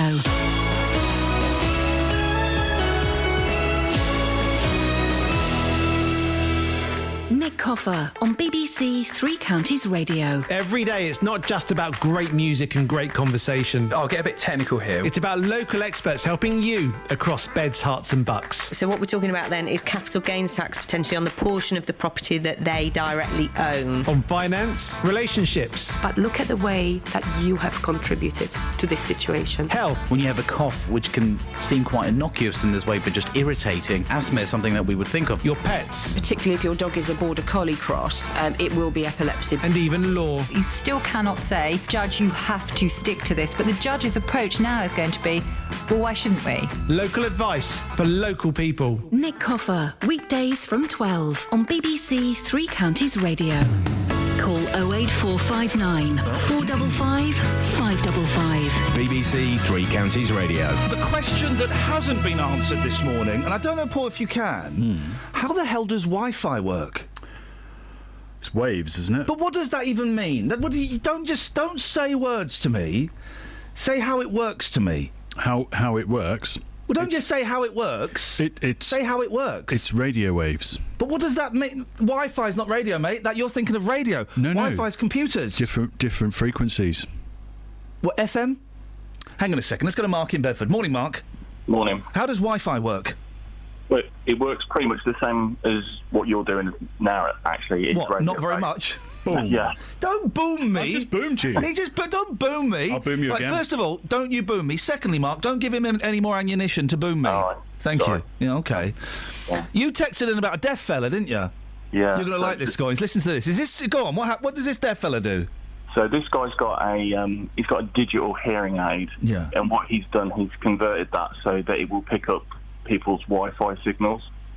So as he's walking around, that's converting the Wi-Fi signal into a sound signal. So he can see like cats being cute. Yeah, he's basically he's like the guy from the Matrix. This is nuts. He can genuinely see, pornography, cats, Spectrum emulators. He can see all of these things in his head as he walks past. Well, yeah, I guess so. It's like a lot of deaf people, they visualise the world in a slightly different way, don't they? Can he hear his shopping? Probably could hear your shopping. Whoa. Flipping. Well, hang on a minute. Why aren't the Russians using this guy as a secret spy? Well, all the data that's being transmitted on a wireless signal is encrypted, so that you wouldn't be able to see or hear anything specifically. He'd need the passwords. Yeah, each packet of data that goes through the wireless is encrypted, so you wouldn't be able to tell what it is. But I don't understand, right, how I can download a film legally. How I can download a film on my phone while I'm sat on a bus. Where is the film? Right, so the film's being stored on a server somewhere. So what you're doing is you're requesting that data to be transmitted to you. Yeah. So it's chopping that film into tiny little packets. Yeah. And each one of those packets are then sent to your phone, and then it's put back together. It's like stitched back together into a whole. So is the internet based on Mike TV from Charlie and the Chocolate Factory? Yeah, kind of. How do you know all this, Mark? Are you wearing a white lab coat? No, I do work in IT. OK, all right, brilliant. Listen, thank you, mate. Cheers for that. No problem. I appreciate that. I'm still none the wiser. Well, I'm a little bit the wiser, but... It's broadly what I told you. Well, it's not, though, mate. Still waves. All right, OK, You've got to accept fine. that. All right, it's waves. All right, so you know how the Wi-Fi works, right? Mm-hmm. You've explained it by saying, well, it's like radio. OK, well, next question. How does radio work, man? It's a signal that goes up a transmitter and gets put out. He knows his shiz. He knows his shiz. What are you doing sitting here? Well, I thought we might have a count to declare. We're waiting, aren't we? We're waiting. There is hubbub, but there is no Which one are we counting waiting yet. on? This is Mid-Bedfordshire. The seat currently Nadine held by Dorries. Nadine Dorries, yes. Nadine Dorries. I can only assume. I mean, She ain't gonna lose, on the is she? basis of tonight's results, I feel we can call this one. She ain't going to lose. But with respect to the other candidates, we won't. Okay, well, let's be respectful. We've got to remember the Mid-Beds minx. She's in with a shout. Oh, that was not the natural law. Monster raving loony, the loony party. Yes. With her unfunded policy of painting squirrels. Yeah. Yep, and also ending zero-hour contracts. Guess which one was her policy? Well, Scoin, stay here. I'm going to speak about noisy students, something you probably know about. You were probably a noisy student, weren't you? Yeah, do you know what? We had a party once. I wasn't asking for an anecdote. The next door neighbour threw bags of dog mess over the fence. Good. It was so loud. Good, serves you right. Imagine that. Students, as if you've ever been one, come on, guys. They like to have a little bit of fun, a little bit of, whatever. And that's why the good people of Hatfield are being reassured that any good times at the end of next week's university exams will be quiet good times, with academics, police and counsellors getting together to stamp out anything other than sedate whoopee. Sounds like party pooping, but it's been no fun for residents living alongside students in the past. Steve Bamfield is one of them. Morning, Steve. Good morning. What happened to you? Oh, well, with a stop.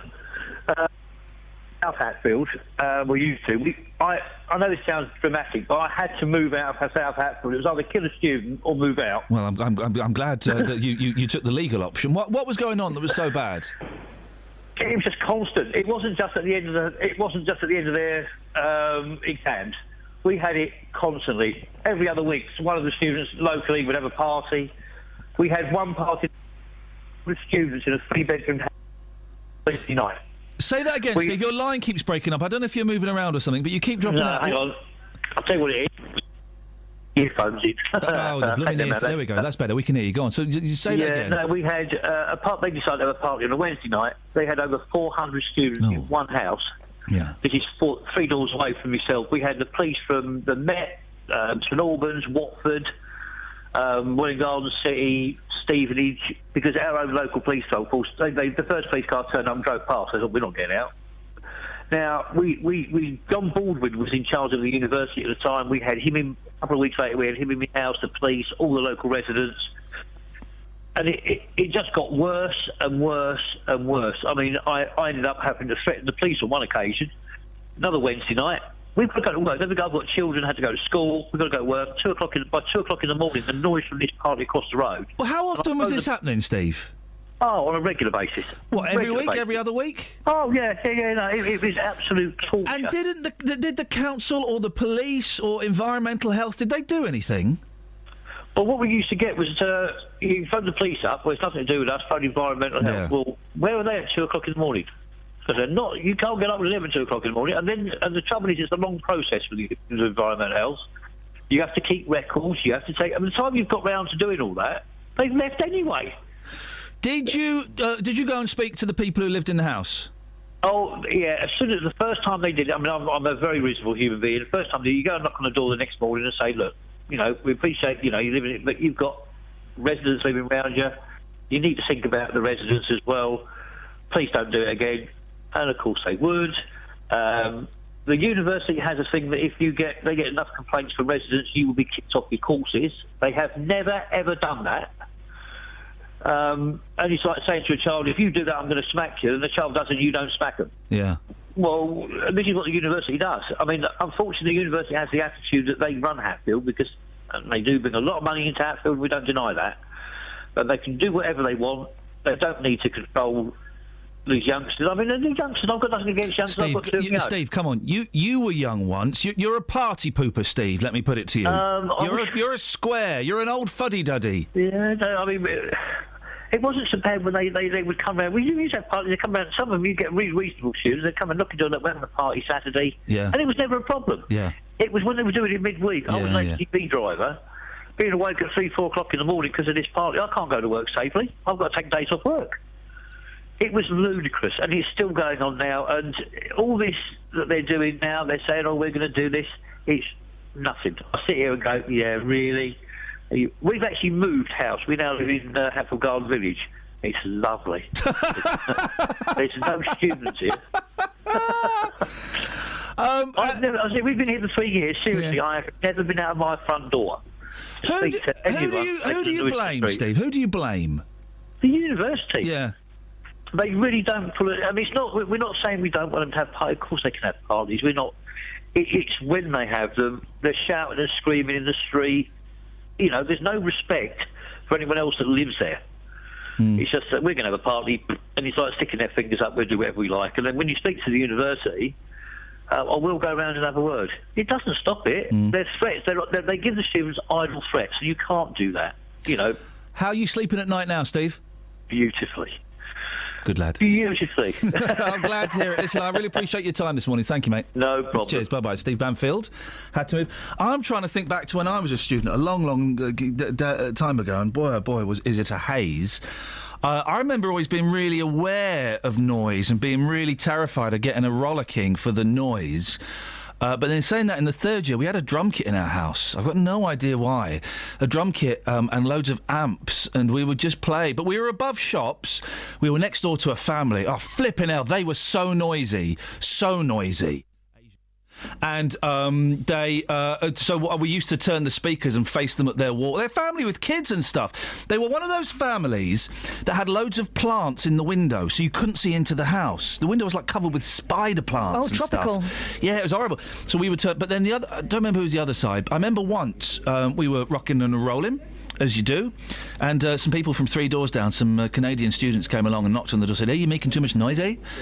We invited them in, we jammed a little bit, we smoked some roll-up cigarettes, we drank a little bit of, I don't mind saying it, booze, and we befriended them. Great times. Music really is a great joiner. I think it was the roll-ups and the booze, but apart from that... 08459 455 555. And does anybody do this anymore? Steve said an interesting thing there. I've always been brought up to do this, and I don't know if anyone is anymore. If you're having a party at the weekend, you knock the 2 houses on the left, the 2 houses on the right, and say, "Look, really sorry, just to let you know, Saturday we're having a party. It's probably going to go on to about 2 o'clock. We'll try and keep the noise down a bit after midnight. If you want to pop along, you're more than welcome to. But just, you know, and if it gets too fruity, let us know." Yeah. Does anyone do that anymore? Yeah, well, my neighbours did it once, but I mean, it's not. Are these the neighbours that left rubbish in their drive? No, they don't have parties. She would have had to clear up. No, this was the woman across the road who had loads of kids, and each kid had a boyfriend. So at one point, they've all moved out now, but at one point it was like... How old were these kids? Like 20s and 90, you know, and late teenagers. But it was like, I was kind of wishing for the end of their relationships just so I could park. Here we go. When was the last time you knocked on your neighbour's door? When was the last time you knocked? I don't knock on my neighbour's door because they don't like me. Oh, I like my neighbours. Opposite refuses to take my parcels in. Right side refuses to take my parcels in. The other side of the road, actually. We go over there sometimes. Listen to this. I've got 2 very nice young men that live next door to me. Hey! Come on, Boyley! Come on, Boyley! Come on, Boyley! Come on, Boyley! Ooh, Cantona! I said, ooh, Cantona! They live together next door to me. Cantona! I said, ooh, Cantona! They live together next door to me. Come on, Scoinsy! Come on, Scoinsy! Come on, Scoinsy! Come on, Scoinsy! Ooh, Cantona! I said, ooh, Cantona! They're a couple. So, and what's what you saying? Why would you even come on, Boyley, like 2 nice young men, like I was going to go and helping them out. Why would you even mention that, mate? We're the BBC. We love that stuff. You're insinuating. And I'm not insinuating anything. Not allowed to start a fire in here. You're insinuating I was getting it on with my hot. I'm not allowed to start a fire in here. Anyway, the fence blew down and they've offered to pay for it. And it's our fence. Travel news for beds, cards and bugs. BBC Three Counties Radio. On the M25, it's busy anti-clockwise from junction 17 from Maple Cross to 16 for the M40. It's looking okay, though, on the M1 and the A1M. There are no major delays. In Watford, though, it's starting to look busy on Exchange Road around Beecham Grove. And in Enfield, the A10 is slow southbound from Bosmore Lane to Carterhatch Lane. In Stevenage, Bennington Road is still closed in both directions at the High Street while emergency repairs go on for the bridge there that got damaged in an accident a couple of days ago. And no reports of any problems at the moment on the trains. Samantha Bruff, BBC Three Counties Radio. Across beds, hearts and bugs. This is BBC Three Counties Radio.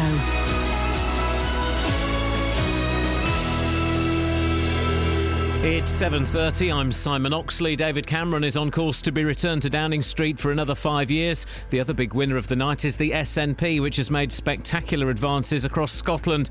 It was a dismal night for Labour and the Liberal Democrats. The Lib Dems lost many MPs, including senior figures in the party, Danny Alexander, Vince Cable and Simon Hughes. Nick Clegg held his seat, but has hinted he may step down as leader. In Buckinghamshire, Iain Stewart has held the marginal seat of Milton Keynes South for the Tories. The Conservatives have held the Hertfordshire seats of Stevenage, St Albans and Watford, which had been targeted by Labour and the Lib Dems. Verification of votes took longer than predicted, leading to delays in results, especially in Bedfordshire. In Luton, counting isn't due to start until around 8 o'clock. Three Counties Sports. BBC Three Counties Radio. Practice starts at 9 o'clock in Barcelona for Sunday's Spanish Grand Prix. Hertfordshire's reigning world champion Lewis Hamilton has won 3 of the opening 4 races. Kind of blown away just how amazing this season started off. Really proud of all the team to have built another strong car, and then also the performances. I left the last race thinking, wow, we've had an amazing 2 weeks. And me and my engineers, we did a great job, and the mechanics, we did just pretty much a perfect spot on weekend. So I hope that we can, coming here, I'm kind of like it's starting again. So, we've got a lot of work to do still. In last night's League One semi-final first leg playoff matches, Preston won 1-0 at Chesterfield, Swindon won 2-1 at Sheffield United. Tonight in the Championship, Brentford host Middlesbrough. Wickham and Stevenage start their League 2 playoff campaigns this weekend. Wickham play their first leg at Plymouth tomorrow night. Stevenage host Southend on Sunday night. Wickham manager Gareth Ainsworth is confident in the experience he has in his squad. I've got a real good professional bunch, epitomised by Stevie, Craig, Paul Hayes, the two out there who lead the boys, and Blooms, backs it up, the stalwart of the club. They won't let them get carried away. They won't let them think anything else than professional, and the characters we signed in the summer, really are coming to the fore now. Tomorrow afternoon, Boreham Wood bid for a place in the conference as they host Whitehawk in the Conference South playoff final. Milton Keynes Dons will celebrate their promotion to the Championship tonight at Middleton Hall in central Milton Keynes from 5:30. Luton have already announced their pre-season schedule with home games against Coventry, Brentford and Walsall. And England's cricketers face Ireland today in a one-off one-day international in Dublin. BBC Three Counties News and Sport. The next full bulletin is at 8.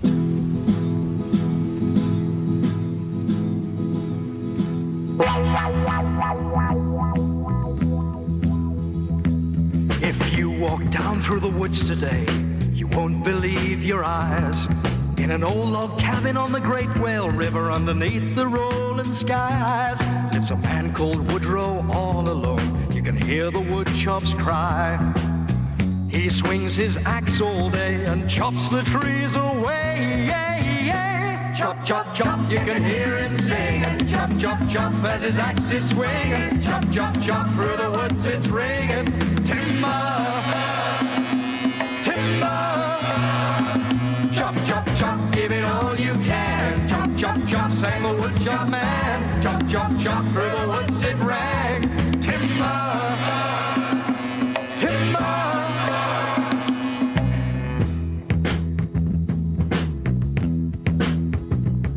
As the bright sun shines through the towering pines, you can hear the woodman's call. To the raging rapids of the Great Whale River, you can see the pine trees fall. As the sun goes down, you can hear the sound that echoes Woodrow's call. He puts his axe away until another day. Chop, chop, chop, you can hear him singing. Chop, chop, chop as his axe is swinging. Chop, chop, chop through the woods it's ringing. Timber, timber. Chop, chop, chop, give it all you can. Chop, chop, chop, sang the woodchop man. Chop, chop, chop, through the woods it rang. Timber, timber.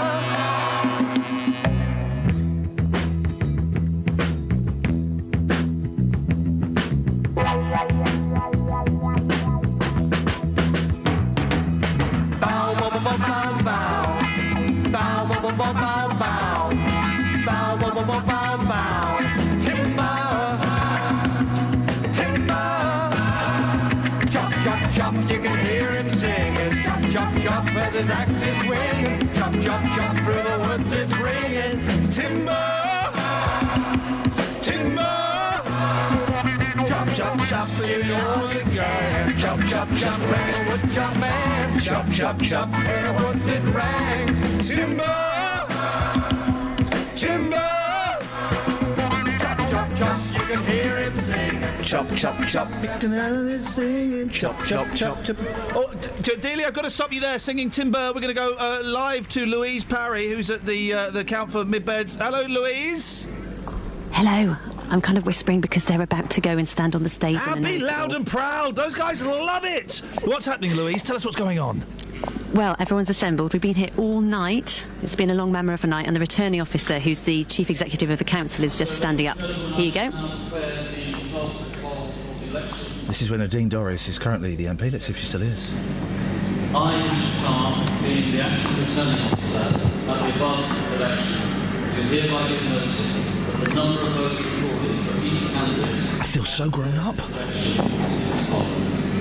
Doris D. Vanessa, Conservative Party candidate, 32,000. Nadine Dorries, over 32,000 votes there. Ellis Richard Gareth, Green Party, 2,462.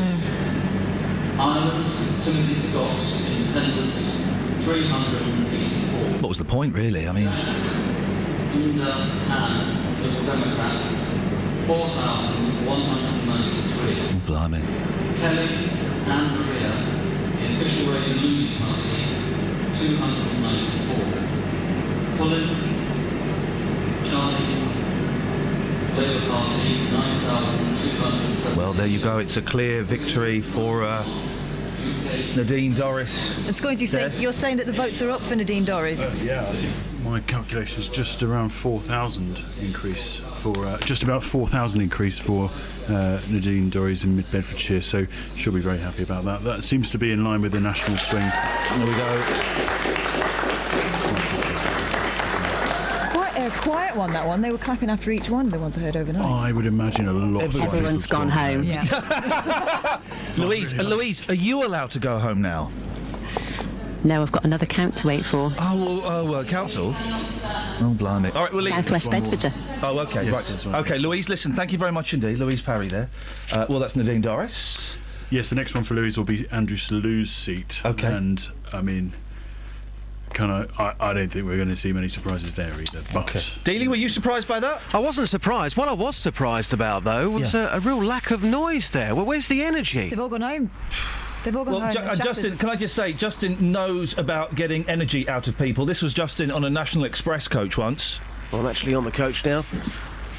Guys, can we have a quick woo from the BBC on the National Express coach this morning? Give us a quick woo. Go on. Woo! And ladies and gentlemen, Nadine Dorries has got 31,500 votes. At least one of those woos was actually Justin, so... Oh, she'll be very happy this morning. Just very, very quickly. Stetson. Thank you. Thank you, Skies. Dealey. Yes. Wi-Fi. How does it work?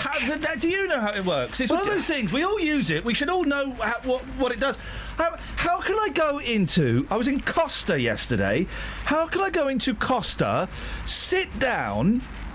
and log on to the internet? The way Mark in Bedford explained it earlier on was it's like Mike TV, exactly like Mike TV. So some Oompa Loompas come along, split you into a million pieces, you go flying through the air and come down in the television screen. How the hell does that work, Deals? I've got no idea. And this is the thing, you know, when you said to me earlier on, how does Wi-Fi work? I was like, I don't know. But it's something that we use every single day. We should know how it works. I know how a telephone works. I know how a telephone works. You pick up a telephone, it's got a wire, the wire goes into the dial, that goes into the wall, and then it goes down a long wire to, I don't know, maybe you're phoning somebody in, I don't know, Newcastle or something, and it comes out there. That's how phones work. That's obvious. You just follow the wire. Great story. I know how electricity works. It's a plug. You plug it in the wall. There are wires. They go underground. They go to a generator somewhere. I know how that works. It's got wire. What the hell is Wi-Fi, mate? I don't know. I've taken this one to the streets because you don't know. I don't know. Thank you, buddy. Do the people on the street know? Well, some interesting answers. Here's what they had to say. It's great. It may be great, but how does it work? You just use your phone and connect it, but sometimes you need to have a password to it. Yeah. But how does it work, though? We obviously need to pay for it. Yeah. Okay, it's not going well. Okay, we'll leave it there. Thanks for your time. By radio signal. It just sends a signal that you pick up and connect to. That's it. Bob's your uncle, and we know the rest. And that's it. Simple as that. It's an internet connectivity that one can always plug in without having to have an external wire connection. Works through the systems that give a signal and make sure that we can connect to the internet. So that signal, is that in your... Wireless signal. So is that signal in our brains then? No. Corny, how are you today? I'm fine, thank you, not too bad. Lovely. Corny, how does Wi-Fi work?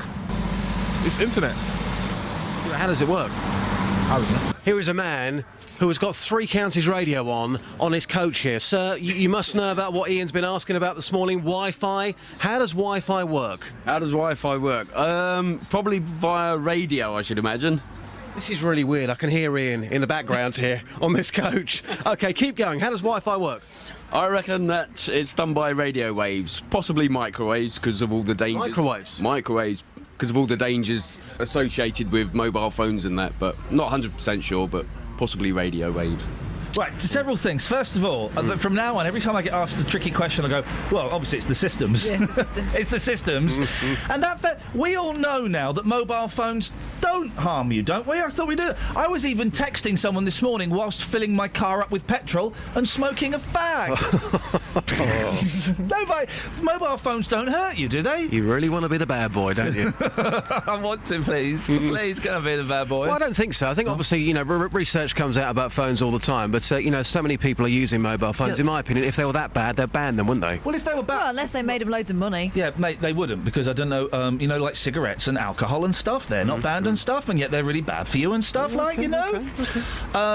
I think you can use mobile phones in hospitals and petrol station forecourts, I think, because they don't affect anything. It's all not... You can use them on some American airlines now as well. Yeah, you can. I've heard about that. Yeah, so it's all a load of old nonsense. Justin? Yes, boss. Next one. Yeah, come on. When was the last time you knocked on your neighbour's door? Oh, the last time. Oh, that's a great question. Isn't it a good one? Yeah, I like that. Why were we talking about this? I can't remember what the trigger point was. Because of the students. Because of the students. Oh, yeah, the students. The last time you knocked on your neighbour's door, I did it to get a parcel, and they said, could you stop getting your parcels delivered here, please? Ouch. Yeah, I Neighbourly know. love. Yeah, isn't that horrible? It's disgusting. How many parcels were you sending there a day? Well, obviously I was putting their address down so it was more convenient for me. But, can you take that to the streets, Just? Yes, with pleasure. Mate, that was brilliant, by the way. Thank you. Thank you very much. Take care. Cheers, bye. Bye-bye. Systems. Yeah, there we go. It's all down to systems. Well, you've got a minute and a half. What have you got in the papes? I can do one if you've not got one. Yeah, go on, because I did find that clowns one in Nepal, but it's not as bad as you think it is. Okay, there's been a lot of stories. There's been 2 stories recently about seagulls. Oh, yeah. Killing a dog. And then there's a story in another paper about a woman being attacked, might be in the Mail, about a woman being attacked by a seagull as well. So there's some seagulls killed a dog the other day. We know that seagulls are cheeky and arrogant, don't we? Also, there's no such thing as a seagull. It's a gull. Yeah. Hang on to your chips. Seagulls will be increasingly aggressive over the next few weeks. Experts warn the worst time for attacks is from mid-May to late July. So, Jessica Miles, and this is a series of gull attacks. Right. When Why gulls is it go worse? bad. Is it because the sap is rising in the gulls? Yeah, well, they're getting bigger and they're becoming resistant to antibiotics. Jessica Miles, 24, was pecked and clawed in the face. Bella was the chihuahua that was killed. Yeah. Pecked to death by a flock of gulls. Pecked to death by a flock of seagulls. Man, that band and their hair... Scoins, put some headphones on, mate. Got a good joke for you that I know you're going to respect. You're going to respect this. We do have to wear that. No, there's no headphones in there. Everyone's brought their own and taken them home. It's a good joke, mate. It's a good joke. Put those ones on. Come on, this is a good joke, mate. Right. Okay? I'm all ready. Okay, here we go. Okay. Chihuahua Bella was pecked to death by a flock of seagulls. God, I hated that band. And the hair. And the hair. That's good. Thank you, mate. I like flock of seagulls. Okay, that's not the point. We didn't want an anecdote. It's not the point. It's not the point. I've got a few of their albums, actually. It wasn't the band that did it, I've got to say, for legal reasons now. It was actually a flock of seagulls, who I never liked, particularly the hair. But seriously, it wasn't the band, it was actually a flock of seagulls, who I never liked because of their hair. They were like early shoegazing. Thank you very much indeed. I'll have to do the rest of the golf stories in a minute now. Travel news for beds, cards and bugs. BBC 3 Counties Radio. On the M1 southbound, there are queues from the London Gateway services to junction 1 for Staples Corner, and it's also extra busy on the A406. And the M25 anti-clockwise is looking heavy from junction 17 for Maple Cross to 16 for the M40. It's busy in Watford too on Exchange Road around Beach and Grove, and in Enfield on the A10 southbound, it's very slow between Bullsmore Lane and Carter Hatch Lane. Looking at the train departure boards, and there are no major delays at the moment showing up. Samantha Bruff, BBC Three Counties Radio. Thank you, Sammy. 7:46. It is Friday the 8th of May. I'm Iain Lee. These are your headlines on BBC Three Counties Radio. David Cameron looks set to remain Prime Minister, with results suggesting the Conservatives will be close to a majority. Nick Clegg looks set to resign as Lib Dem leader after a disastrous night, including defeats for senior figures in the party, Danny Alexander, Vince Cable and Simon Hughes. And the Conservatives have held all Hertfordshire seats so far, including Stevenage, St Albans and Watford. They've also held the marginal seat of Milton Keynes South. We'll find out what's happened at Hemel Hempstead in a second. Before that, let's get the weather. Here's Elizabeth. Beds, Herts and Bucks weather. BBC Three Counties Radio. Hello, good morning. It's going to be a rather cloudy day today. We may even see a few spots of rain at times. That's most likely towards western areas of Buckinghamshire. Further east, though, it should be dry for, well, practically all day. We might just catch some showers as we head into this evening. It is going to feel pleasantly warm, especially if we do get a bit of afternoon brightness. We could see temperatures lift all the way up to 16 or 17 Celsius, 63 in Fahrenheit. So some showers possible this evening, particularly for eastern areas of Hertfordshire. And then overnight tonight it should stay mostly dry. The breeze is going to pick up, but it's going to feel quite claggy, quite moist. It will stay dry. Temperatures not dropping out of double figures, so very mild night to come. Some blustery showers possible tomorrow. Lots of dry weather around as well. By the time we get to Sunday, a ridge of high pressure is going to give us the weather staying dry, warm. We'll see plenty of sunshine around, and that warmth will last into next week, when we could see temperatures climb up into the low 20s in Celsius. That's the forecast, Ian. Stetson. Every weekday morning. Coming up at 9 on the Big Phone In this morning, is it a good idea to make jobless teenagers work for their benefits? How would you like this country to stand up to President Putin? Are you surprised to see British people being blatantly racist? The JVS Show. I think we've got to get over this issue about racism doesn't exist. It has existed. It will probably carry on existing. What I wanted to say is they've got this completely the wrong way round. You know, that is also true. That is also true. You will always get some, but they are such a minority. I think the man's a buffoon. Get him up, get him out of bed, give him a sense of purpose. The JVS Show. Do you think we have got to, as a country, start taking this issue more seriously? Every weekday morning on BBC Three Counties Radio. We'll do the bad goals in a second. Before that, let's go to Hemel Hempstead, where our reporter Ollie Bayliss is there. Morning, Ollie. Good morning, Ian. What's happened? I think it's all been called, hasn't it? What are the results? Yes, we finally got a result just over 5 hours after we were expecting it. This morning we've got a vote, and Mike Penning has been re-elected for the third time. He received just over 50% of the vote, a significant majority, and he has been re-elected in the Hemel Hempstead constituency. And do we know, was he up? Were his figures up? Because most of them, apart from Grant Shapps, have got several thousand more than they did last time. Yep, his figures were well up from last year. He received exactly 26,245 votes this time round. He is well up. The Labour candidate came in second with just over 11,000 votes, and in third place the UK Independence Party candidate. Ollie, I've never been to one of these things where they give out the numbers and stuff. Is it as exciting as I would imagine? It's always good to see democracy in action. Well done. But there wasn't a lot of action, to be honest. Was there anybody in a silly hat and like a sparkly suit or something? You know, like was there a stupid party? Yeah, well, there was independent candidate Brian Hall, who did tell me that he's been campaigning with the slogan, "I don't want to win any votes because I don't want the job."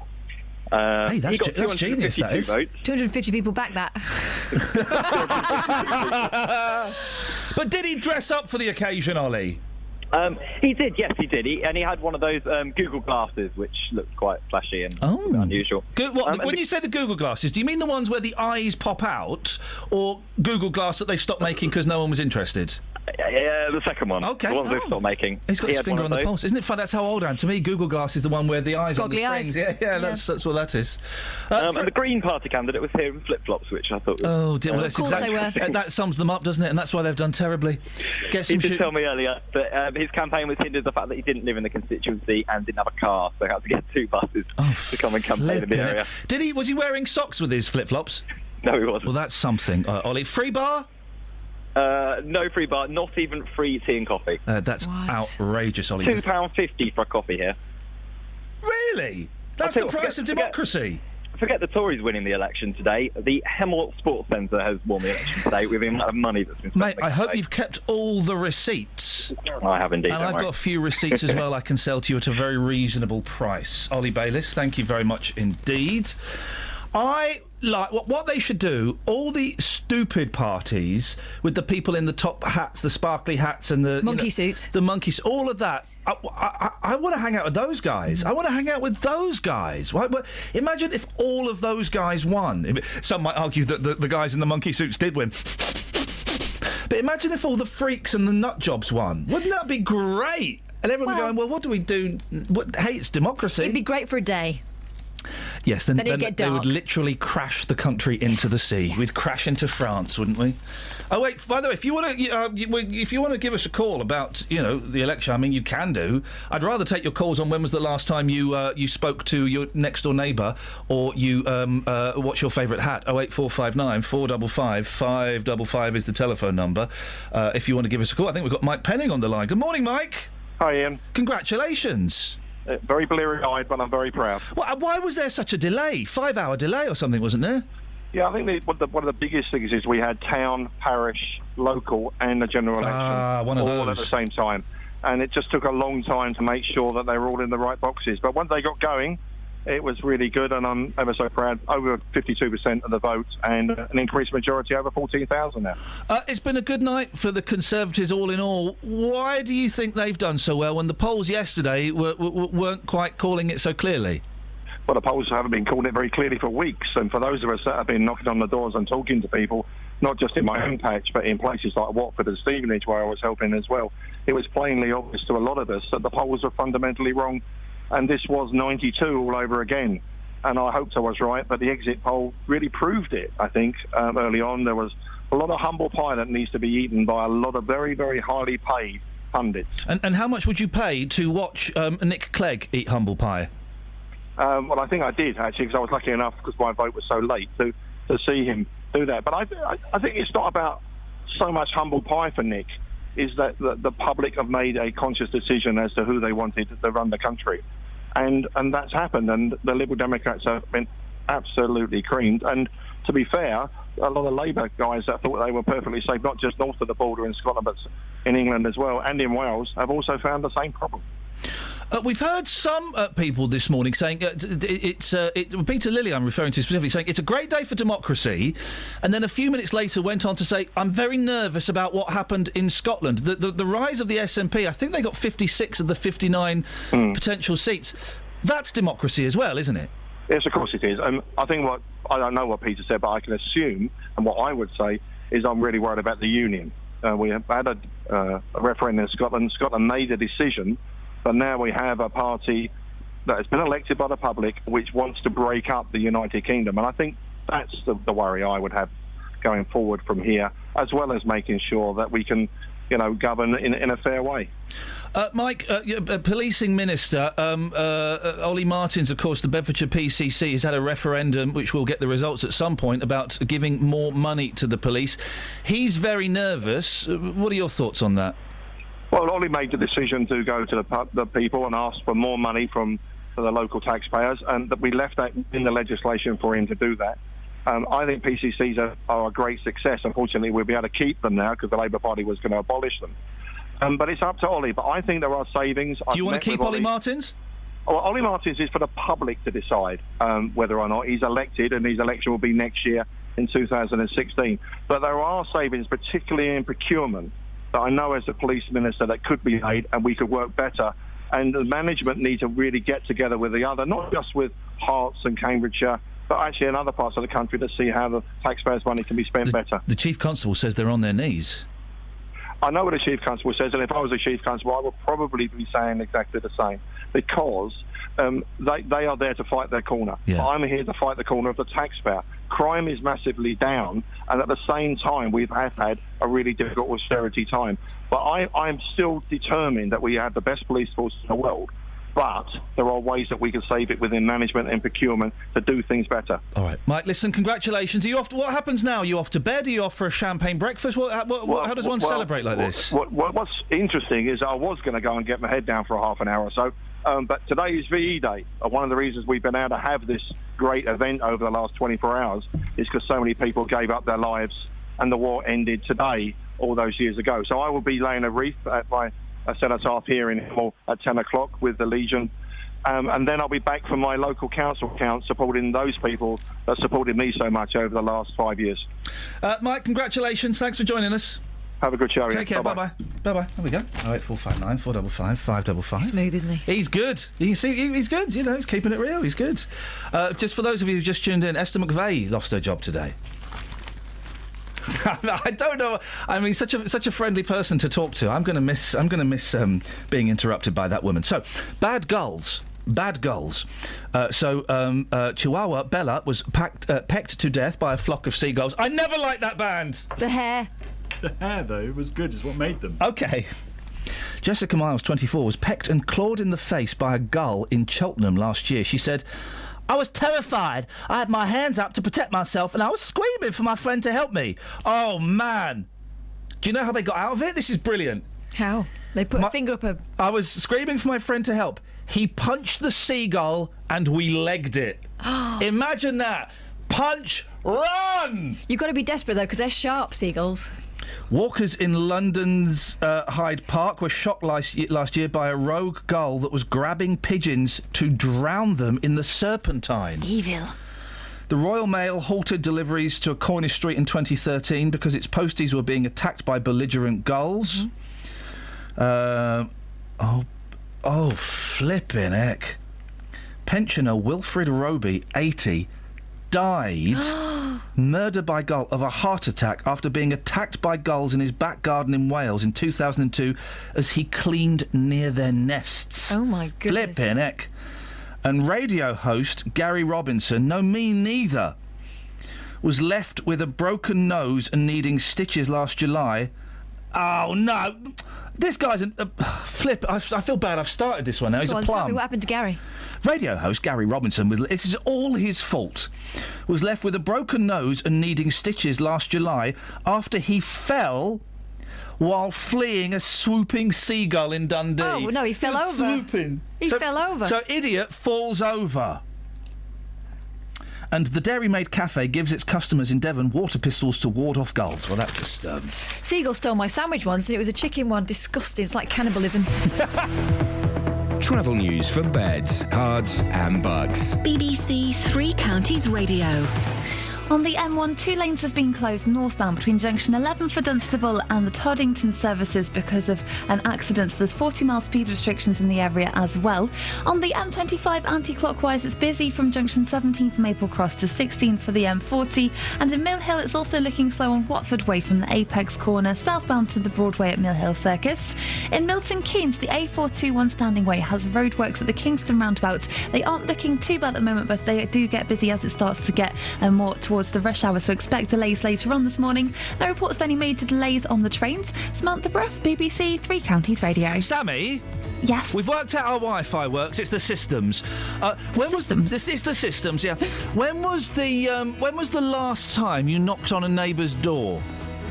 Oh, years ago. Oh, mate! Why? Why not in the last week? Oh, I don't know them. Go and knock on your neighbour's door this weekend, unless you suspect they're murderers, and just ask them if they want to come round for a cup of tea. Okay. Thanks, Sammy. Stetson. Doorbells. Local and vocal across beds, hearts and bucks. This is BBC Three Counties Radio.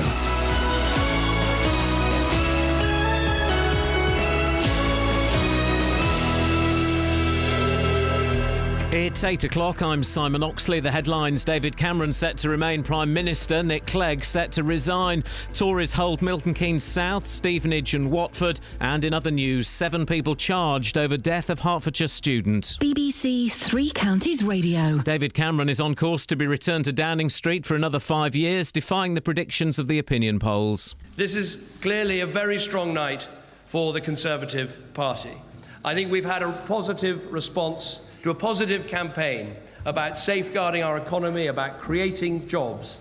The Liberal Democrats have had a disastrous night, losing many MPs, including senior figures in the party, Danny Alexander, Vince Cable and Simon Hughes. Nick Clegg held his seat but has hinted he may step down as leader. It is now painfully clear that this has been a cruel and punishing night for the Liberal Democrats. The election has profound implications for the country. It also obviously has profound implications for the Liberal Democrats.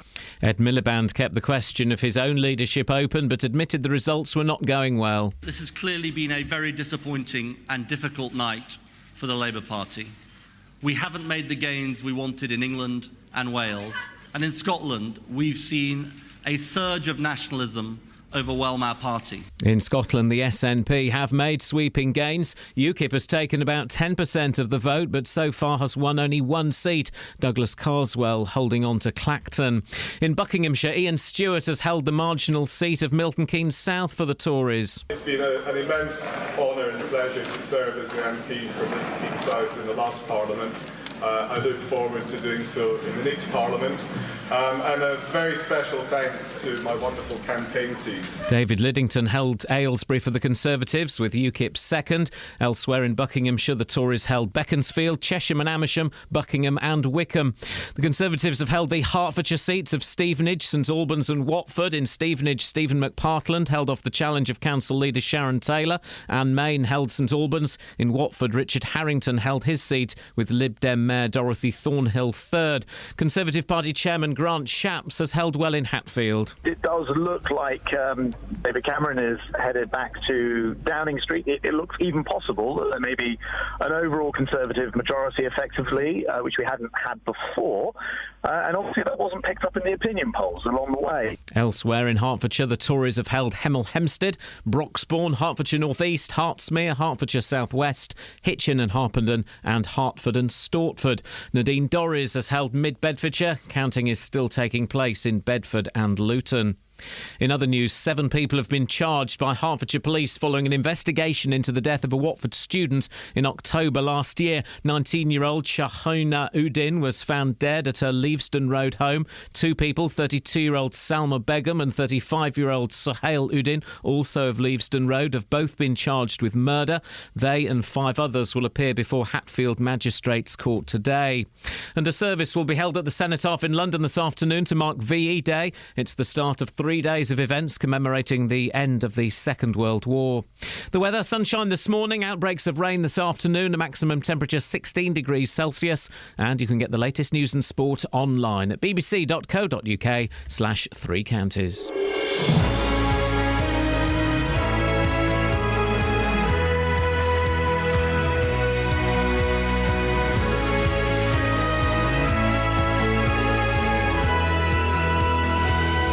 Iain Lee, BBC Three Counties Radio. We'll have all the latest on the election results once Scoins has finished his McDonald's. I'm not saying now. I'm just saying, throughout the morning. I mean, when was the last time you knocked on your neighbour's door? And how the hell does Wi-Fi work? We know it's the systems, but we know you need a password. But how does it work? I don't know how it works. Across beds, hearts and bucks. This is BBC Three Counties Radio. 08459 455 555 is the telephone number. If you want to give us a call, you're more than welcome. If you want to tell us how you got on with the election, are you happy with it? You sad with it? You can do all that if you want, really. Scoins joins me. We've been spoilt this morning by Justin Deere. I just witnessed the most middle class argument about McDonald's. They're not the most middle-class argument. That's about whether it should be closed or not. And having just watched Super Size Me for the first time this week, I'm really enjoying this burger even more. But Dealey, as he does sometimes, he's a great guy. I mean, whatever was said about him in court, he got off with it. He did. It wasn't proven. It wasn't proven. And B, I mean, well, just anyway. But occasionally he visits a bit windy, Pops. Yeah, a bit of reflux. It's all that election you've been chowing down on all night on. He pops to the Clown and he treats us, and he popped him with I don't know what this is, a breakfast burger. It's a sausage and egg McMuffin. Yeah. Okay, 3 of them. 1 for me, 1 for Boyley, 1 for Dealey. And then he went, "Oh, geez, Scoins, you're down here. No. Tell you what, you have mine." Scoins goes, No, you have mine. No, mate, you have mine. No, you have mine. No, mate, you have mine. Oh, no, honestly, please, Justin, please take it. No, mate, go on, you have it. And then Kath chips in, "Well, hey, lad, you have mine, like." No, you have mine. Wait, hey, you have mine. Nah, I tell you what, Geez, you have it. Hey, please, I really want to. No, hey, Geez, you have mine. And there's me going, "I'll have them all." It was the most who had what in the... Who chowed down on a burger in the end? Boyley? I gave up. I gave mine up. Did you have yours? I've had approximately 3/4 of mine. OK, so basically... You were doing the pretend. You were doing that thing of let me pay, thinking don't let me pay. You're doing a Boyley. Yeah, 3 times. She does that all the time. I was quite happy to forego the muff in the sausage. Whereas I gave mine up. There we go. Right, guys, come on now, please.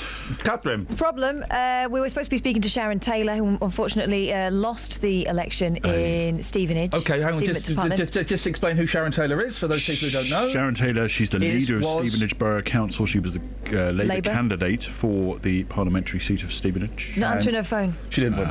She didn't win. OK, well, she's probably she's probably thought, stuff that for a game of soldiers, I'm off to bed. Good, why not? Well, she was very resilient about it earlier on this morning. Well, it's been a long night. Yeah. You can't blame them. Have you tried the mobile? I've tried both numbers, Okay. That's my job. Whoa, guys, any texters, Catherine? Let's have a little look, shall we? That's also my job. I didn't see. Hey, we're knocking on neighbours' doors. Knock, knocking on neighbours' doors. Yes, mate. Our panicked neighbour knocked on our door to ask my husband for his help. Her husband had been checking the drainage in their back garden and had somehow managed to get trapped underneath the manhole cover, and she couldn't lift it off him. She left him pinned to the grass to get my husband so he could free him. Blimey. Says Linda. His husband's obviously a lifesaver. Well, I mean, guys, yes, we're asking when was the last time you knocked on your neighbour's door? When was the last time you were trapped under something? And when have you ever had to have been rescued by somebody? Oh, I had to be rescued. I had to rescue my boy. He was stuck. Well, I was at some fete, and then this kid came up to me and said, "Oh, your boy is trapped up a tree." I went, "All right, is it okay? Can he get down?" "No, I'll be there in a minute." No, he needs you now. So, flipping it. I was sitting down, I was eating a hot dog. So I finished the hot dog, finished the Coke, finished the conversation, went and spent a penny. Then I went to the tree. He wasn't stuck up a tree. He was stuck down a ravine. OK, all right, fine. And I managed to get down there and get him out of it. And Gosh, then she must have been ready to nibble his own arm off by the time he got there. Then he said, "I was only pretending." Well, your actions were proven correct. Taught him a lesson. It's the boy who cried wolf. Now, he hasn't actually cried wolf before, but I expect that he will be crying wolf a lot, so I just got in there first. Yeah, good idea. In my first job, I got locked in my flat and had to get the rest of the team to come down and free me from my own home to be able to go and read the news. Door was faulty. When have you knocked on your neighbour's door? What have you been trapped under? When have you been rescued? But politics, Scoins. We should probably talk about it. The election. We'll do some more texts in a minute, Catherine. Thank you. For those who've just woken up, what's happened? Did the good guys win? Well, I love putting you on the spot like that because you get so uncomfortable. The results are in. Not all of them. It's been a really bad night for the Lib Dems. About as bad as it gets, actually. How many? They've got like 8. I think they're up to 8 now. Yeah, I'm just trying to find the figures on Twitter. When the exit polls came in at 10 o'clock last night, I think there was some collective jaw-dropping. The exit polls predicted that the Lib Dems would only have 10 seats. They had 57 beforehand, a loss of 47. So that would be a big number down. And can I just give you the latest figures? I'm on the BBC website here. Yeah. This is after 608 of 650 seats, so 42 to go. The Conservatives have got 301. Yeah. So they could get a majority. They were due to get 315 in the exit poll. Okay. Labour they've just flicked it. Labour are down 25. They just flicked the results, so I have to come back to that in a second. Sorry, I don't know. Does it say what the Lib Dems are? Labour's at 220, SNP 56, Lib Dems 8, DUP 8, others 15. Well, that's very accurate from the exit poll. Effectively, let's look at the Lib Dems, some of the big names that you'll know who've gone. Vince Cable. Which is weird because, again, about 4 years ago, Vince Cable was the new Nick Clegg, wasn't it? Everyone loved him. Well, I mean, he was almost going to be the leader. He went into a leadership election and didn't get it, but... You know, he had a majority of 12,000. Early on, we heard that there were going to be recounts. And you're thinking, recounts on a seat of 12,000? Yeah. You only have recounts when it's sort of, you know, within a couple of hundred votes. Simon Hughes has gone. Gone. I mean, I always... Former deputy leader. I always thought he would... Bit slimy. Bit slimy, I thought. Thank you, Kelly. Bit slimy. I love it. I've never met him. I've never met him. I'm just, making up from what I've seen on telly and what I've read in the gossip columns. Ooh, well, I wouldn't go on that. So Simon Hughes has gone. Danny Alexander, Chief Secretary to the Treasury, he's gone. How many seats did the Lib Dems have a week ago? 57. Now they've got 8. At the moment, yeah. Crazy. Well, they're not. Yeah. And then the other story... There's two separate stories. Yep. Labour have done pretty badly insofar that they've actually got fewer seats than they had before, which is a surprise, bearing in mind the polls last week were putting them up in some areas. They threw everything at marginal seats like Stevenage, like Milton Keynes South, like Bedford, like Watford. So far, and we don't know what the result is in Bedford, we probably won't know that in this programme, they've not turned any of those around. In fact, if anything, the Conservatives have improved by quite some way in some cases. The ladies' bus, the bacon sandwich, and the Stone Moses tablet. It is those things. I wonder if it's a deeper thing about Ed Miliband himself. And, there's already calls from senior party insiders. Oh, he can't stay. Saying that he'll go to... No one's stay. He can't stay. But again, let me make this joke. May I be the first to congratulate David Miliband? He'll be back, so he won't be the next leader, possibly won't be the second leader, he'll be the third leader after this. Well, he'll have to be an MP, won't he? Yeah, so he'll have to come back and get elected. He can do that. It's going to be some hard work. So who's the interim person?Maybe, you don't know, there's talk about Yvette Cooper. It certainly may not be Ed Balls, who is on a knife edge himself as well. He's only got a majority of 1,100, and the talk is that he's lost his seat as well. The other big story is Scotland and the fact that there will now be something in the region of 57 56 they've got. SNP seats in the House of Commons. They are the third largest party in the House of Commons. Third largest party in the country, though, UKIP, by some way, although they only have one MP. So again, our voting system, is it... if the Lib Dems had got the proportional representation that they'd wanted, then they still would have been screwed and UKIP would have done really, really well. Paul, stay there. You might want to hear this. This is Skier in Northampton. Good morning, Skier. Oh, good morning. My name is Scar, actually. Scar? Yes. Well, that's a beautiful, wonderful name, Scar. That's an African name. Is it? Ah, you see. Okay. Like the music or like the facial disfigurement? No, it's just shortened for a long African name. Oh, what's the? Give us the long African name. Oh, my name is Skanyavilla. Skanyavilla? Skanyavilla. Skanyavilla. Yeah. That was my nickname at school, strangely enough. Scar, what have you called in about? Oh, I'm calling for. I work in Luton, but I live in Northampton. I'm sorry about that. I normally listen to the 3 counties when I'm driving on my M1. Yes, so on your M1. I love it. I know. It gets boring sometimes with traffic. Yes. Yeah, you were just talking about neighbours. Yeah. I live in Northampton in an area where I know almost all my neighbours. Yeah. We knock at each other's doors, we stand outside and chat and have a laugh, and children play outside. So, yeah. Beautiful. It still happens. That's really rare, Scar. I would be very surprised if that happened to many other people. Yeah, because even my parcels, I like shopping online a lot, so my parcels go from number 1 to number 20. Everybody just gets anybody's parcel, and that's it. Do your neighbours mind? Because bizarrely, dig into the biscuits. You don't mind if Paul eats a biscuit while you talk, do you, Scar? Dig into the biscuits, Paul. Lovely. Okay. My neighbours, 2 of my neighbours, have said they don't want any more parcels delivered there. Really? really? Isn't that rude? Oh, that's really bad. Just a little bit quieter, Paul, mate. Sorry. I mean, I'm talking to Scar, but you're just chomping a bit loudly, mate. Suck it. Suck it. I haven't eaten breakfast. Have you not eaten breakfast? No, not yet. Well, Scar, listen, you go and have breakfast. Have you ever had any? Have you ever been trapped under anything? Maybe on a door. You got trapped on a door? Yeah, you know, my fingers got trapped on the door. Yeah, that hurts, And doesn't it? Actually, I cried and almost fainted. Well, there you go. Scar, if you keep listening, I'll tell you the story about how I got trapped under a double mattress. Oh! Yes, it's not as romantic as it sounds. It was horrible. Genuinely thought I was going to die. Travel news for beds, cards and bugs. BBC Three Counties Radio. On the M1 northbound, there's a lane closed by an accident involving a car and a lorry between junction 11 for Dunstable and the Toddington services. So those queues are all the way back from junction 10 for the Luton Airport Spur Road.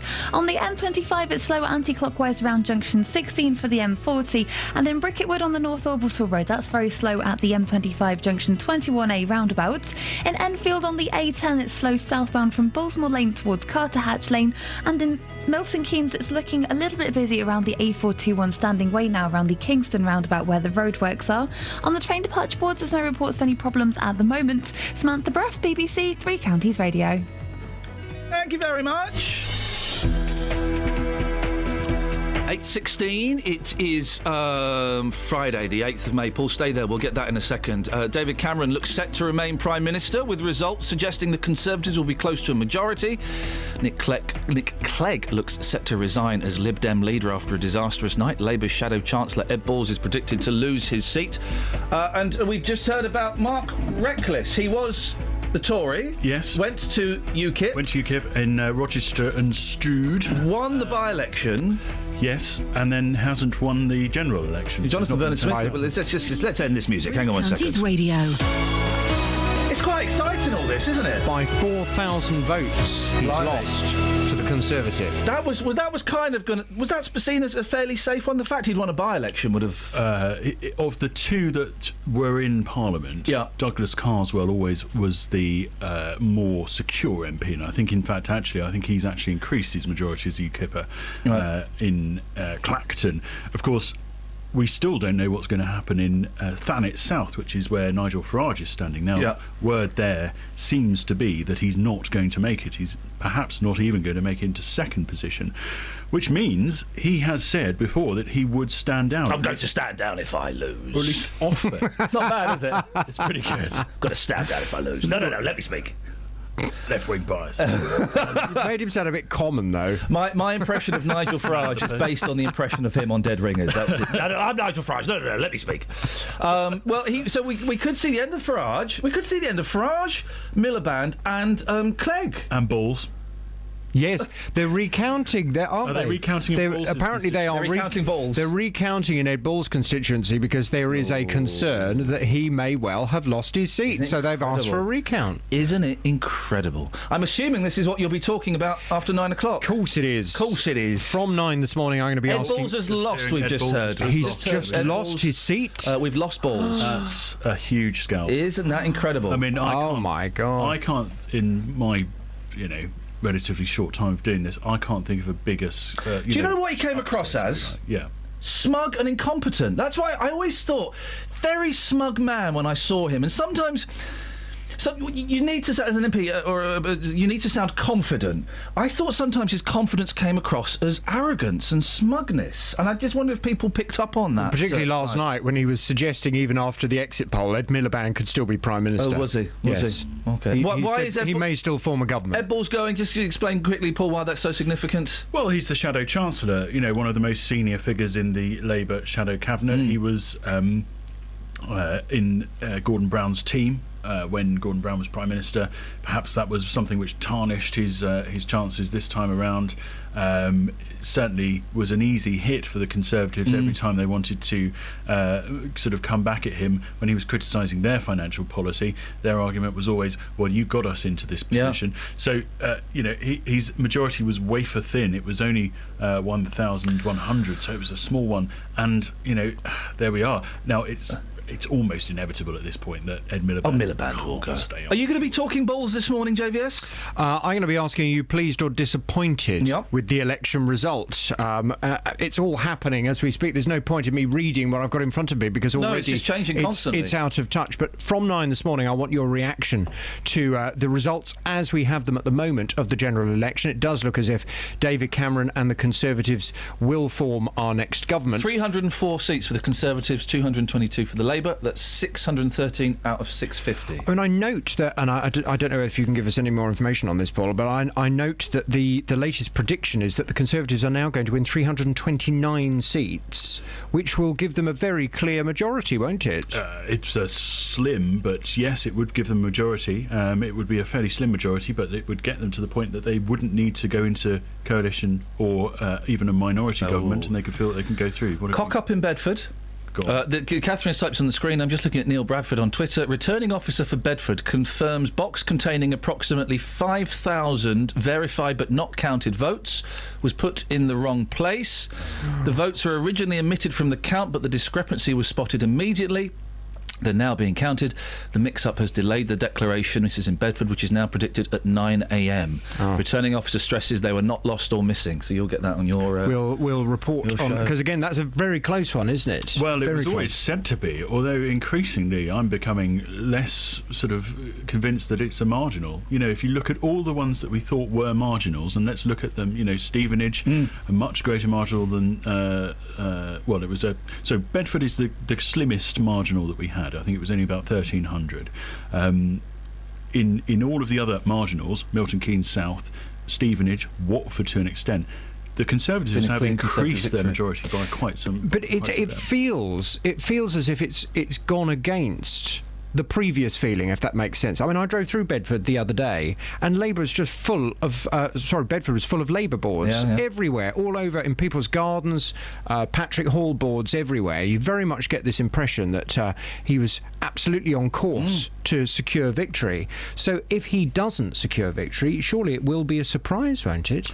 Well, Bedford's one of those seats that's always been... it's always gone with the colour of the government. So when Labour were in control, it was a Labour seat. When Conservatives were in control, it was a Conservative seat. So it wouldn't be a surprise necessarily if it was to stay with Richard Fuller. Ed Balls has lost his seat in Morley and Outwood by 422 votes to Conservative Andrea Jenkins. 422. That's slim. Oh, that's got to hurt, hasn't it? He'll be livid. All balls in a vice. So what's the question again? So from 9, I'll just take your reaction. Are you pleased? Are you disappointed? I know there are lots of Liberal Democrats all over Beds, Herts and Bucks. I wonder how they feel. Crying like babies. Crying like babies. Take your reaction from 9, no matter what your political persuasion. 08459 455 555. The playoffs. They're the last chance to gain promotion. I know we're up for a tough couple of legs, but if we can get through them, everyone knows what's waiting then. And for Stevenage and Wickham, it can't come soon enough. Wickham start our League 2 playoff coverage tomorrow, away to Plymouth. Goal! Wickham have got the winner here at 6-0. Alfie Mawson. Followed on Sunday by Stevenage at home to Southend. The shot will come in, and Dean Parrott makes the point save. You can hear both games live this weekend with Three Counties Sports. The League 2 playoff semi-finals, tomorrow night from 7, here on BBC Three Counties Radio. Call 08459 455 555. BBC Three Counties Radio. Students. I was a student a long time ago. Blimey, it was a long time ago. And, of course, there was a little bit of studying. There was a little bit of work. There was also a fair bit of, how can I put it? Shenanigans.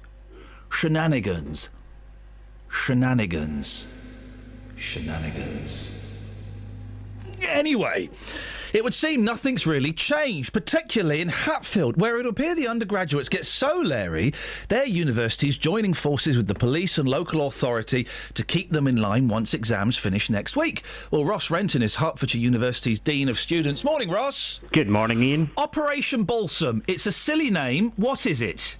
Yeah, Operation Balsam. First of all, our students aren't any more adventurous than any other student across the UK, so it's not a Hatfield issue. But what we as a university are probably a bit more responsible in ensuring that students absolutely celebrate the end of their exams, but make sure they do it in a way that they are respectful for the community they live in and they're part of. So what are you going to do to stop them being a pain in the bum? There's multiple things that we're doing. First of all, we're working with the police and the local council to make sure that there's awareness, so our students are aware of the impact they might have. Well, that's just common sense, though, isn't it? People know that if you make noise, it's going to disturb people. So what practical steps are you taking to make sure people don't get disturbed? Absolutely. There's noise patrols out, so we'll have extra staff out in the community, making sure if there is any issues, they'll able to tackle them, both from students but also from non-students. We have quite a young population in Hatfield, so it's not just addressing student issues, but any issues that might arise. So if I've got a party with 200 people in and we're making a lot of noise listening to the hits of the day, I don't know, Shrakademus and Pliers, for example, your noise people turn up and say, could you keep the noise down? Jog on, fella. What are they practically going to be able to do? You say that, Iain, jog on, fella, but I've been out myself at 2 in the morning and I went to the door and I've knocked the door, and if your Dean of Students turns up at your door and says that the noise is excessive, then you'll be absolutely amazed how quickly that noise goes down. Because we spoke to a guy who had to move because the noise was so much and so repetitive, and the university and the police said, well, it's nothing to do with us, it's an environmental health, and the university didn't do anything. I don't know the details of the case that you're mentioning at the moment, but what I would say is the university takes its role very seriously within the community. We, as you're probably aware, contribute a massive amount to Welland and Hatfield, £11 million directly from students spending money there. But with that comes responsibility, and what we try and do is instill in our students that responsibility.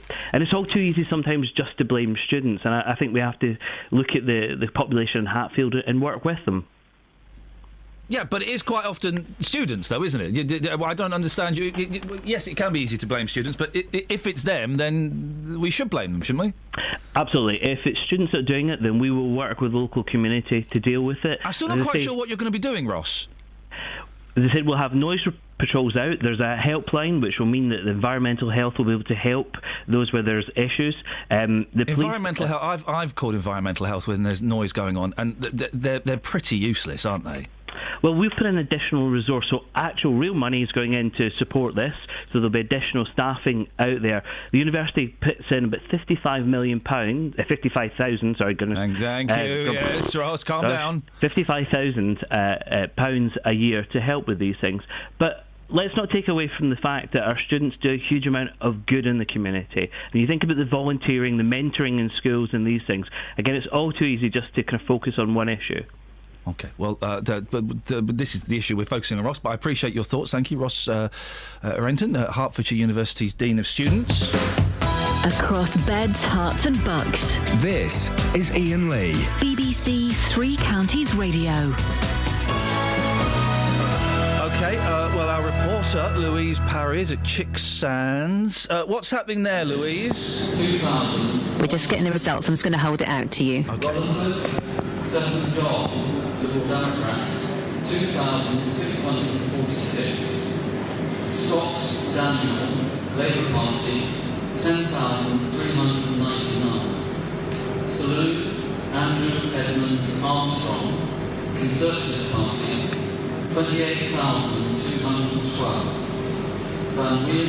This is Bed South West. UK Independence Party, UKIP, 7,940. Sounds like Andrew Selous has held. Tepid. 244 spoiled ballot papers, and I do hereby declare Andrew Edmund Armstrong Selous is duly elected for South West Bench. Patronising. Louise, we missed the beginning of that, sorry, and just the end, it's not the greatest light. Am I right in hearing that Andrew Selous held? He did indeed, yes. He got 28,000 votes, and I think the next after him was the Labour Party, but I'm not totally sure. I'll have to listen back. OK, well, we're all going to be listening back to this all day, and it's going to be my ringtone, I think. Are you done now, Louise? I think I might be. I think you might be allowed to go home. Do you know what? I'm your boss, as it happens now, Louise. Go home. Your work here is done. Go and sleep, for goodness sakes. Thank you very much, Louise. Cheers for that. So Andrew Selous holds 08459 455 555. Let's get the Trav. Travel news for beds, cards and bugs. BBC Three Counties Radio. There are delays on the M1 northbound at the Toddington services from junction 10 for Luton Airport Spur Road because of an accident involving a lorry and a car. In Borehamwood on the A1 southbound there are queues from the Holiday Inn towards Stirling Corner, and in Mill Hill on Watford Way that's looking very slow from the Apex Corner towards the Broadway at Mill Hill Circus as well. In Watford, Lower High Street's very busy but around the Bushy Arches, and on the trains there are 20-minute delays on Chiltern Railway services through High Wycombe, so that's affecting trains between London Marylebone and Prince's Risborough. They might be delayed at short notice or cancelled, and that's possible until around 10 o'clock this morning.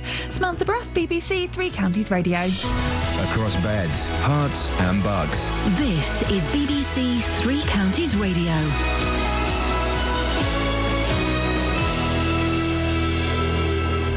It's 8:30. I'm Simon Oxley. David Cameron appears certain to be returned to Downing Street, with the Conservatives poised to win a majority in the general election. The other big winner of the night is the SNP, which has made spectacular advances across Scotland, mainly at Labour's expense. Labour's Shadow Chancellor Ed Balls has lost his seat in Yorkshire. Nick Clegg has held on to his seat, but it's been a dismal night for the Lib Dems, who've lost a number of high-profile MPs and ministers, including Vince Cable, Simon Hughes and Danny Alexander. Mr Clegg is now considering his position. In Buckinghamshire, the Conservatives have held all seats declared so far, including the marginal seat of Milton Keynes South. The Conservatives have held all the Hertfordshire seats. Counting is still taking place in Bedford and Luton. And in other news, 7 people have been charged by Hertfordshire police following an investigation into the death of a Watford student in October last year. 19-year-old Shahana Udin was found dead at her Leavesden Road home. 2 people have been charged with murder. Three Counties Sports. BBC Three Counties Radio. Practice starts at 9 o'clock in Barcelona for Sunday's Spanish Grand Prix. Hertfordshire's reigning world champion Lewis Hamilton has won 3 of the opening 4 races this season. Kind of blown away just how amazing this season started off. Really proud of all the team to have built another strong car, and then also the performances. I left the last race thinking, wow, we've had an amazing 2 weeks.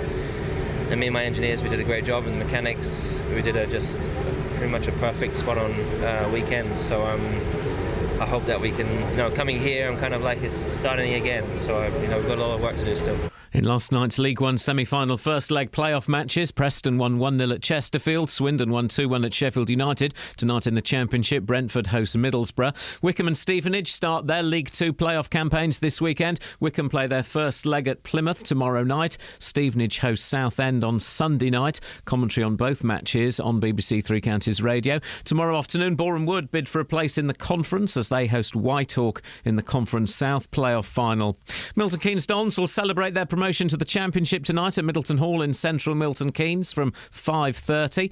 Luton have already announced their pre-season schedule with home games against Coventry, Brentford and Walsall. And England's cricketers face Ireland today in a one-off one-day international in Dublin. BBC Three Counties News and Sport. The next full bulletin is at 9. Doorbells. Call 08459 455 555. BBC Three Counties Radio. Actually found treasure. Yeah. Like proper, genuine, none of this rubbish stuff. Proper, genuine treasure. A bar of silver. Long gone silver. Who now? Divers find Captain Kidd. I don't remember who Captain. I'm not really hot on pirates. Captain Kidd on the sand. Is that a real song? No, you've just been an idiot. Right. Yeah, Explorers claim they found sunken treasure belonging to 17th century pirate Captain Kidd. Wowzers. The 50 kilograms... sorry, I'm being distracted by the picture underneath, which is Robert De Niro putting sun cream, I should add, on a lady's bum. Well, you've got to cover up your skins. Do you know what this is for? This film sounds awful. He's old enough to be her godfather, Clever, because he was in a film called The Godfather 40 years ago. Oh. Robert De Niro enjoys his latest film role as he covers a young bikini-clad actress in suntan lotion. The Hollywood legend, 71, got his mitts on Aubrey Plaza, 30, during a scene for Dirty Grandpa. He's making a film. Robert De Niro, who is once one of the greatest actors in the world, he had integrity, is in a film called Dirty Grandpa. He plays a perverted ex-army general in the movie, also starring Zac Efron. We can laugh about that now, can we? Dirty Grandpa. or as I like to call it, the Rolf Harris story. Now, I don't know if he's a grandfather. Explorers claim they found sunken treasure belonging to 17th century pirate Captain Kidd. The 50-kilogram, I don't know, what does that mean? Heavy. Oh, yeah. Silver bar was brought ashore by a team of divers who spotted it off the coast of Madagascar in Africa. I'd be suspicious, because there's always a chance that they smuggled the bar out there, up their bums, deposited it, and then went, hey, guys, look what I found! There's treasure! But I don't know. It's now being guarded by soldiers on the island of Buffy St. Marie. Respected American underwater explorer, that's right, respected American underwater explorer Barry Clifford, isn't he the Sillet Bang guy? Yeah. Led the team which discovered... Flippin' heck! Do you know how much this bar of silver is? This is heavy. Do you know how much this is worth? $1 million. No! 1.25 million pounds! Pans! Pans! Never! Honestly! Never! Yes! Quick, go and tell everybody! But put a hat on. Which hat are you going to put on, Sadiq? Stetson. Good idea! Imagine the number of Stetsons you could buy with that. Doorbells. And doorbells. Madagascar's president yesterday received the treasure alongside the UK and US diplomats on Buffy St. Marie. Journalist Martin Vogel, who was at the ceremony, said, the team believes the bar is from the wreckage of Kidd's ship. Scottish-born... Oh, blooming Nicholas Sturgeon will be after this then, won't it? Oh, it's ours, give it back to us! Scottish treasure for Scottish people. OK, it's our treasure, give it back to us! Very camp. She is. Because she's really being played by a midget boy. No, hang on, that's the Crankies, and it's the other way around. Scottish-born William Kidd was executed for piracy in 1701. According to legend, he hid much of his bounty. But they found all of his Mars bars. Good one. The story's inspired... Ton. I saw Dealey walk past. He's coming in. Yeah, Deals, come in, sit down, bro. Just, it's a special day. Just. Yeah. Go after you, Plug mate. yourself in. I'm going to plug myself in. How you doing, Phil? Yeah, I'm feeling good. Yeah, yourself? You enjoyed the election? Yeah, I have actually. Very exciting. Yeah, still going on. I just feel for all those people that were up all night and now they're going to bed. Don't, mate. The people here, they've got pizzas. Well, it's highs and lows, though, isn't it? Your highs through the night. Also, the people that were up all night are normally tucked up safely in bed by the time we come in, so... Yeah, actually, do you know what? I've got no sympathy at all. I suppose the downside, they have to spend all night with Paul Scoynes and his famous wandering hands. So, well, no one think of the children. Now, Justin, you've been on top form today. We've asked you to... You right, Scoinesy? Paul, what's wrong, mate? Scoynes, what's wrong? You look like you've had your mouth stung by a mouthful of bees again. He's too furious to speak. I can speak on his behalf. Furious with what? What are you furious with, Scoynes? It's going to be alright, you know. If he's sending me a text, I turn my phone off when I'm in the studio. Everything It's called professional etiquette. He's... Do you know what I think we've done with Scoynes? We spoiled him yesterday. Have we broken Scoynes again? Have we broken him in? Okay, Scoynes. Well, listen, mate. We're on the radio, doing a proper show. Scream, mate! He sent a very rude message on his phone. Justin. Outrageous. It's outrageous. It's great to have you in the studio, mate. I'm really getting this election vibe. Yeah. You've got some breaking news for us regarding the election. What's just happened? I don't know. I don't know. What's breaking in your world? What's breaking in my world? A few hearts. A few hearts, obviously. I've actually got a broken speaker at the moment at home. That needs to be fixed. Okay, well, that's... Tweeter or woofer? Right. I think it's a woofer. I tell you what, guys, you've not come in with news about the election. You have come in with news about knocking on your neighbour's doors. Yeah, you've been talking about that this morning. When was the last time you knocked on your neighbour's door? Of course, you don't need to use knockers. Doorbells. Are just as acceptable. They're just as acceptable. Knockers are better. Yes, that's arguable, but you could always use... Doorbells. While you're wearing... Stetson. Exactly. Sadiq, I love you. So I've been on the streets this morning asking people, when was the last time you knocked on your neighbour's door? Some great stories here, but also a really interesting stereotype about the British. Take a listen. So, when was the last time you knocked on your neighbour's door? Oh, ages ago. Ages. I don't know, Ben. I can't remember why. Well, we're just simply asking the question this morning. Why don't you go and knock on your neighbour's door? But I don't understand them. Oh. When was the last time you knocked on your neighbour's door? Last November. Very specific. Last November? Yeah. Okay, quite a few months. Okay, first of all, why did you knock at their house? We had a pigeon in the house and we needed their help to get it out. Okay, so they helped you. Why haven't you knocked since? We haven't needed their help since. Claire, when was the last time you went and knocked on your neighbour's door? Neighbourly love, Claire. About a week ago. And what were you knocking for? They're selling their house. I was just asking how they were doing, really. My neighbour's door. When was the last time you knocked on the door? Quite a long time. Oh, can I ask why? Well, just because somehow I feel that people in United Kingdom have their own home and they don't like to be disturbed, so...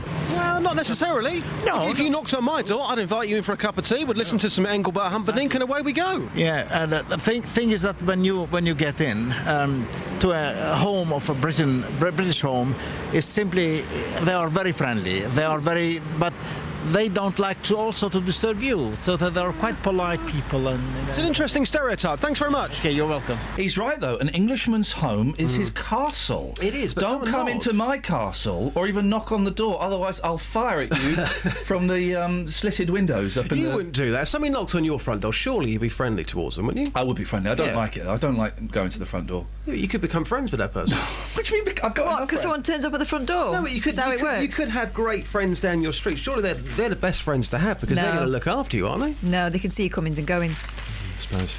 Are you on the radio this weekend? Yes, I'm back. After 2 weeks of Watford celebrations, I'm back tomorrow, 12 until 2, 2 hours of great music. The charts from this weekend in 66, featuring Paul Revere, who I know you're a massive fan of. Also, Request from the Streets and, of course, an Errol Brown tribute. All happening tomorrow, 12 Justin, till 2. Always good. Thank you for the plans. Thank you. Have a great weekend. See you later on. Great Ta-ra, ta-ra. That beard is looking full. Yeah. He's such a plum. Stetson. Thank you. So, it's coming 8:59. We've got 18 minutes until this Russian spacecraft crashes into London, killing millions of people. So that gives us what? How long? 15 minutes? Parts of a Russian spacecraft hurtling towards Earth could crash into the seas just off the Kent coast this morning. We mentioned this yesterday. Everyone went, it's going to happen, guys. You're probably going to be safe, but apparently you'll be able to see it. Even in the daytime you'll be able to see it because it's going to burn up into atmosphere. The £30 million ship, which was last night spinning out of control at 17,000 miles per hour, it's like being in the car with you, is expected to burn up in the Earth's atmosphere shortly before 9 this morning. But there's a chance some larger fragments of the 7-ton vessel will make it through the atmosphere and crash into the sea. Just imagining some likely lads in Kent at the moment are going, right, we've got 19 minutes, love, what are we going to do before we face our impending doom? Blimey. Hey, do you want to talk to Tony Fisher? I suppose I'm contractually obliged. Good morning, Tony. Good morning. And it is a good morning. Hopefully it will be a good morning here when this is finished. Where's here? You're in Bedford, right? I'm in Bedford. I'm at the Bunyan Centre, the scene of much confusion at the moment. What's going on? There's been a mix-up, hasn't there? There's been a bit of a mix-up. So they had a couple of bags that they'd verified. Of votes? Verified. Of votes, yes. About 5,000 votes, no less. But they just overlooked them for the counting. So they were all postal votes, all to one side. They were almost ready to come and declare, and then they found this bag of votes. Guys, I found this! I think we're in trouble! I found them in a corner. Now, have they checked everywhere since then? Because there might be some down the back of sofas. They've checked everywhere, down the back sofas, in the loos, everywhere. Good, right. So, you know, I think... So they've got the ones they counted already, and now they've got to count this extra 5,000? No, I think that looks like they've counted the extra 5,000 now, so hence the delay, because we were due to go about 7:45. It's now, 9:15? Yes. Losing track of time, but it shouldn't be too long. Don't do a Phelps, don't have a breakdown, Tony. 9 o'clock, I don't know. Have they given you any indication of when it's going to be? About 9 o'clock. Okay, all right. Well, so, we're getting there. You drew the short straw, Tony. Everyone else has gone home. I know. But at least, this is going to be important, isn't it? Because if it goes Tory, then, there we go. We get closer to a Tory majority. But if it's not, then, very exciting. There's Tory Fisher, Tony Fisher, excuse me, 08459 455 555. He's been up too long, He's that guy. struggling to get the excitement He's levels been up too that long. Well, Paul, have you got something you need to say now, or shall I go to the travel? Is it breaking? Say it. I've spoken to a very senior Lib Dem source in the last few minutes, and they say that they're deeply shocked about what's happened. Yep. They've lost a lot of very good MPs. And they're getting a posse up to go to Nick Clegg's to do him in? Well, there is a meeting that's taking place at the moment. At the moment? With Nick Clegg present or absent? I was told the meeting is taking place with very senior party sources. Okay, and more will be given after 11 o'clock this morning. Okay. He's going to go, isn't he? There's no way he can stay. It's difficult to see in this position, having lost so many seats. Yeah. Okay. And the name of your sources? Their name is... I see. Travel news for beds, cards and bugs. BBC Three Counties Radio. Starting with the trains, and Chiltern Railway have a train that's broken down at High Wycombe, so that's causing 30-minute delays between Princess Risborough and London Marylebone. On the motorways, the M1 has delays northbound because there's a lane closed at between junction 11 for Dunstable Road and the Toddington services. That's causing delays northbound from junction 10 for Luton Airport. On the M1 southbound, it's slow from junction 1 for the Stables Corner to the London Gateway services, and in Borehamwood, the A1 is looking slow southbound from the Holiday Inn towards Barnet Lane at the Stirling Corner. It's also busy in Watford on Beach and Grove around Escort Road. I've already done the trains, so there are half-hour delays on Chiltern Railway. Samantha Bruff, BBC Three Counties Radio. Thank you very much. 8:46. It's Friday the 8th of May. I'm Iain Lee. These are your headlines on BBC Three Counties Radio. David Cameron appears certain to be returned to Downing Street, with the Conservative poised to win a majority in the general election. Nick Clegg looks set to resign as Lib Dem leader after a disastrous night, and Labour's shadow Chancellor Ed Balls has lost his seat. The Conservatives have held all Hertfordshire seats. They've also held the marginal seat of Milton Keynes South. Counting is still taking place in Bedford and Luton. 08459 455 555. Let's get the weather. Here's Elizabeth. Beds, Herts and Bucks weather. BBC Three Counties Radio. Hello, very good morning to you. It's going to be a mostly dry day, but there will be quite a lot of cloud around. We could see a few spots of rain, perhaps over western areas of Buckinghamshire in particular. But for the most part, yes, we are looking at a dry day and staying driest, I think, for longest towards eastern areas of Hertfordshire. But this is where we could catch some heavy thundery downpours a little bit later on through the day. It's the late afternoon and the evening. Until then, yes, lots of cloud around. Where we do get a bit of brightness, then we could see temperatures rise as far as 16 or 17 degrees, 63 in Fahrenheit, so it will feel pleasantly warm and the winds will be light as well. This evening, watch out for those heavy thundery downpours, particularly towards eastern areas, of course. Overnight tonight, though, it should be mostly dry. There'll be quite a lot of cloud around. It'll feel very mild tonight, temperatures not dropping out of double figures. Tomorrow there'll be a few blustery showers. Some of them could turn heavy and thundery, and then into Sunday things are going to settle down. It'll be dry and warm. There'll be lots of sunshine. This warmth is set to last into next week. That's the forecast. Sometimes in life, things don't always go to plan. It worked perfectly for 2.5, 3 years till 2 days ago. He should refund me £1,900. Which is where we come in. We managed to get them to agree to come back in to the property on an agreed date. The JVS show takes on your consumer problems. I've basically lost the whole lot in administration charges. And helps to get to the right solution. I've received a cheque back for £578. Jonathan, I can't thank you enough. I don't know how you do what you do, you and your team. The JVS show, weekdays from 9, here on BBC Three Counties Radio. Call 08459 455 555. BBC Three Counties Radio. Have a look on my screen. Morning. Have you got any stories? Yeah, I don't know how we missed this one. This is one in the Daily Mail, page 34. Teenage shop assistant from Hertfordshire, local and indeed vocal, was ordered to lift her bra in front of other staff and customers to prove she hadn't stolen anything. Wow. Naomi Scott, 17, was one of several female employees subjected apparently to the unexpected search by a supervisor as they worked on tills at the budget store. She did another 2 shifts after the humiliating incident, but quit her job on Monday and is now looking for work elsewhere. I was disgusted. I couldn't believe they would make us do it, Miss Scott told Mail Online. We'd always had bag searches and pocket searches, but all of a sudden last Thursday... Bra searches. They came up with the idea of a bra search. Was she smuggling anything? Apparently not. No? OK, well, you never know. Betsy! Yes, boss. Eddie Texas. Yes. Go on then, what you got? Hi, Ian. Hi. I once had to knock on my neighbour's door. Oh, yes, I yes. had to make sure she was okay because I heard her banging on the window. Oh. Turned out she was so drunk she couldn't unlock her own door, so he had to let her out by pushing the keys through the letterbox. But so they were too drunk to open the door, Yeah. but they were sober enough to push keys through a letterbox. No, he had to push the keys. Hang on, through who the pushed the letterbox. keys? What? I don't know. Surely the person inside.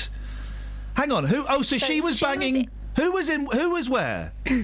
I once had to knock on my neighbour's door. Yes. Had to make... You got that? Yeah, so understandable, yeah? I'm knocking on my neighbour's door. Yep. Had to make sure she was okay. She was okay. She's inside her house. Yes, because I heard her banging on her She was window. banging on her window So inside. She was like, help, let me out. Yep. Turns out she was so drunk Yep. she couldn't unlock her own door. Right. So she had to push the keys through the letterbox. Yeah, she did push him out. So she was so she couldn't, but she could. I suppose it's a bigger slot, isn't the it? handles with the we have to push. Hey, it up here's the thing, guys. When I used to deliver the free newspaper for a halfpenny a paper, imagine being old enough to have worked for a halfpenny a paper, and even knowing what a halfpenny is. The three things that would annoy me most. Vicious dogs grabbing it when you went for it, right? I hear you. The really thick muff that you had to slide it through. Yes. You know the really What is thick. that for? It's a draft It's like a excluder. moustache thing. It's a life excluder. Or then some people would have like little sort of bins on the end of their thing, so it would go in, but it was. You'd have to fold it in. It as wasn't went. big enough for a free newspaper for the Slough and Windsor Recorder, whatever it was I was delivering. What else you got, Betsy? So. I've got some jokes on Ed Balls. No. Look for Twitter. Look on Twitter for those if you want some balls jokes. But They're just not mine, by the way. No, They're we're not on the doing text. Kelly. We're not doing any Ed Balls jokes. Suffice to say, balls out. That's pretty much what it says. Okay, That's what I wrote anyway. There we go. You see. Anything else? That'll do, won't it? Hey, here's a thing. Do you have a pet, Scoins? Yes. What? Have you? Yeah. What have you got? Got a little cat. Yeah. He's the one that every time I do a report from home comes in and goes... Sydney. That's it. That's your wife. Do you talk to your cat? Yes. I've not got long with Velvet. She's so thin, and there's not long to... Did you hear the fella on Jonathan's show the other day who lost his cat? His cat got knocked over. Oh, it was heartbreaking. Heartbreaking. Didn't know if his cat was dead or alive or not. Oh, yeah. And then found out during the show that the cat was dead. Genuine, and he was in tears. And then he said, "I've got to go." Genuinely heartbreaking. And I bet there were people at home sniggering. But if you've not got a pet, if you've not got a cat, then you won't know what that's like. I've had Velvet for 14 years. 14 years. I've known her longer than my children. I've known her longer than my wife. She's been with me through the literal highs and indeed the lows. She ain't going to be around forever. And I think the end is in sight. So look, if I'm off for a month, guys, you know that the cat's passed away. Are you going to get another one? No. Just quickly. No, Call it Velvet. mate. I tell you what. Yeah, I tell you what. If one of my boys falls down a well, I'll just go and have it away with my wife. We'll make another one straight away, shall we? Yeah. Unbelievable. I mean, obviously, I try and get him out of the well, but if it was too deep, I'd chuck food down there every weekend. Yeah. Probably get bored of that after a while. He'll be all right. There's water there. It's a well. Catch a frog and eat that. When you're tall enough, come out. Until then, think about what you've done. Imagine that 25 years' time, you get a knock on the door, you open it, and it's like a really tall man covered wet. in slime and frogs. Dad, why did you leave me? Oh, blimey. Anyway, aside from budgies... When you become a mutant... No, mate, it's not a toxic. man. It's not a toxic well. It's just You a don't know normal that. well. No, I wouldn't let him fall down a toxic well. I'd be careful around a toxic well. Normal well, do what you want. Aside from budgies, parrots, and minor birds, there are few. Hey, so you know I was doing this pets that make you laugh out loud. Yeah. Oh, there's a funny bird in there. Tells people to f off. tells people to let f off. It's brilliant. It's a parrot. Does it really say it though? It says it. Yeah. It says it. Can I just point to the screen? There's a bit of breaking news. Oh, the yeah, go on. television What's screen. happened? The BBC are predicting that this will be a Conservative majority government, and it was saying on the screen just a second ago that David Cameron is to go and see Queen at 12:30. It's not the same without Freddie Mercury. No. Exactly. Who that guy is. It's not the same without Freddie Mercury. It's just, they still trot out the old songs. It's just... This is great. Look, Paul, we're getting kind of... This is the great thing about Twitter, OK? You're getting updates from people, saying stuff that I've not seen. Rob says, before the actual results, you could see balls sweating on the poll. So we really are getting a real sense of what's been going on across the country. Thank you for that, Rob. I appreciate the insight. But that doesn't stop children talking to them. In fact, a study shows... What are we talking about? Pets. Oh, pets, right. Sorry. That youngsters are more... Here we go. Youngsters are more likely to confide in animals such as cats and dogs than their own brothers or sisters. Yeah? Makes sense to me. Do you... I mean, when you say you talk to your cat, Scoins... Yeah. I mean, do you give it the deep shiz, or is it... What's going on? I go fairly deep with my cat, philosophically. Thank you. Thank you. He's called Sydney, and he lost a brother, and we never found him. Down a well? You might get a wet, bedraggled cat knocking on your door soon. That would be quite impressive. A mutant one. It's not a toxic well, mate. There's no toxic wells in this country. You don't know that? I do know that. There are magic wells, yeah, but there are no toxic ones. Children facing tough challenges such as illness, bereavement or divorce. Why would a child be getting divorced? They shouldn't be married at that age. And if you missed that line, you can hear it this afternoon between 2 and 4 on BBC WM. Said they... You can. But not 3, we're doing 2 minutes silence, huh? Said they placed particular importance on their pets. The study found animals could play the part of listener even if the children realised they could not be understood. They can be understood, though. Poor pets. All they're doing is getting moaned at. It's not moaning. You talk to your pet. I think pets are great because you can have conversations with them. Not stick insects, they're rubbish. Not the rabbit, that's rubbish. Not the cat, she won't go near the kids. The conversations you have with that rabbit are fairly fruity, though, aren't they? Flip it. Stop humping that ball! I'll wipe it down. I'll play football with that. Can't now. Just buy him his own ball. No way. Tight. Well, that's the end of that. You got anything, Catherine? Do you want to do a little bit of work today? I can do. Yes. Go on. Fashion's bum night. Here we go. Oh, here we go. What? They do what? Bad news from the Met Ball. This year, flimsy was Inzy. Oh. This was in yesterday's paper. This is the thing in New York where it cost $25,000 a ticket. But as we know, boobs is not news, but bums is news. Yes, now. that's correct. That's correct. Jennifer Lopez, Beyoncé above, in case you were wondering whose bum you were looking at, and Kim Kardashian stepped onto the red carpet wrapped up in what looked like bling shower curtains. Yuck, it was like a big botty convention in Gossamer Gulch. Botty convention. BBC. Yes, carry on. In Gossamer Gulch. The word vulgar, like Beyoncé's frock, doesn't even begin to cover it. Who's saying this? Jan Moyer. Would I? Carry on. She wouldn't. No wonder Gwyneth Paltrow opted out. On the night, she was at home with her daughter, and who can blame her? This is supposed to be fashion's night of the year, but it's turned into a great giant bum night in more days of one.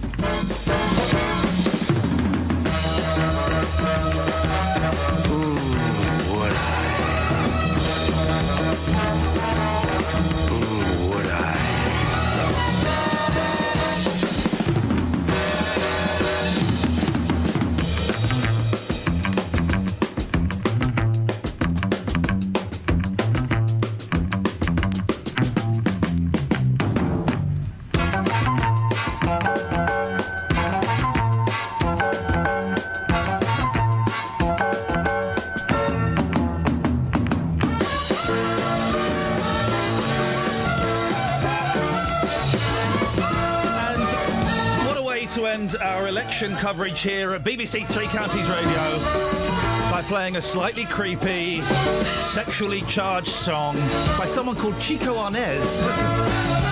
Wowzers.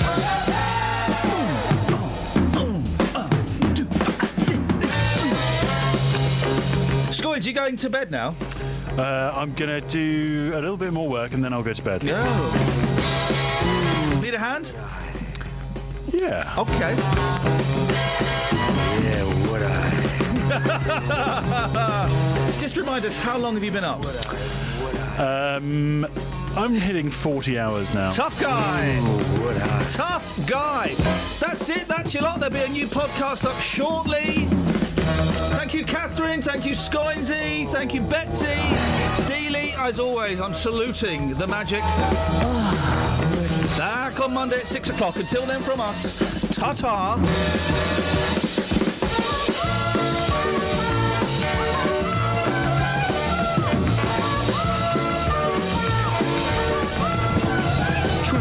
for beds, cards and bugs. BBC Three Counties Radio. On the M1 northbound, there are delays from junction 10 for Luton Airport to the Toddington services. That's because 2 lanes have been closed there by an accident involving a lorry and a car. It's also slow on the M1 southbound from the London Gateway services to Staples Corner at the A406. That's because the North Circular Road is really busy at the moment. In Mill Hill, Watford Way is looking very slow from the Apex Corner southbound to Mill Hill Circus. And in Aylesbury on the A41 Friar Ridge Road, that's looking really slow on the speed sensors between Oxford Road roundabout and the A413 at the Walton Street roundabout. On the trains, Chiltern Railway have 30-minute delays through High Wycombe because a train's broken down. Samantha Bruff, BBC Three Counties Radio. Thank you, Sammy.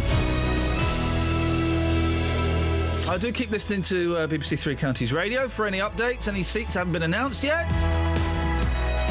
Podcast coming up in a couple of hours. Back on Monday at 6. Until then, from us, ta-ta.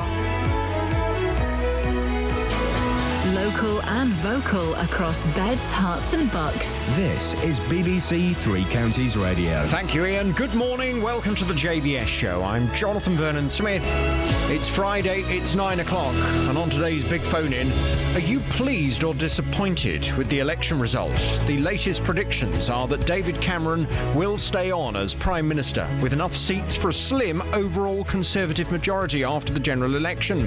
Ed Miliband admits it's been a disappointing night for Labour. The Conservatives have held all Hertfordshire seats so far. They've also held the marginal seat of Milton Keynes South. David Lidington held Aylesbury for the Conservatives. The Tories have also held Beaconsfield, Chesham, Amersham, Buckingham and Wickham. Conservative Nadine Dorries has held Mid-Bedfordshire. Andrew Selous has held Bedfordshire South West. Counting is still taking place in Bedford and in Luton. Well, this morning I want your reaction to this momentous election night and election result. Are you pleased or disappointed with the election result? Call me now with your views on 08459 455 555. This is the JVS show on BBC Three Counties Radio. I'll take your call in just a second, but first let's get the latest BBC News. It's 9:01. Here's Simon Oxley.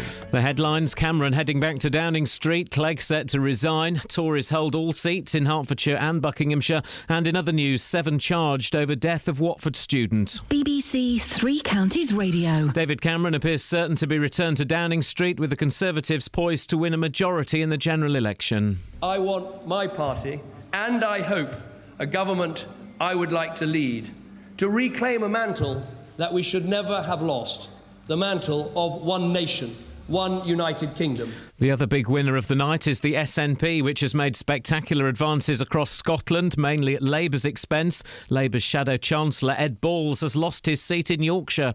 Any personal disappointment I have at this result is as nothing compared to the sense of sorrow I have at the result that Labour has achieved across the United Kingdom tonight.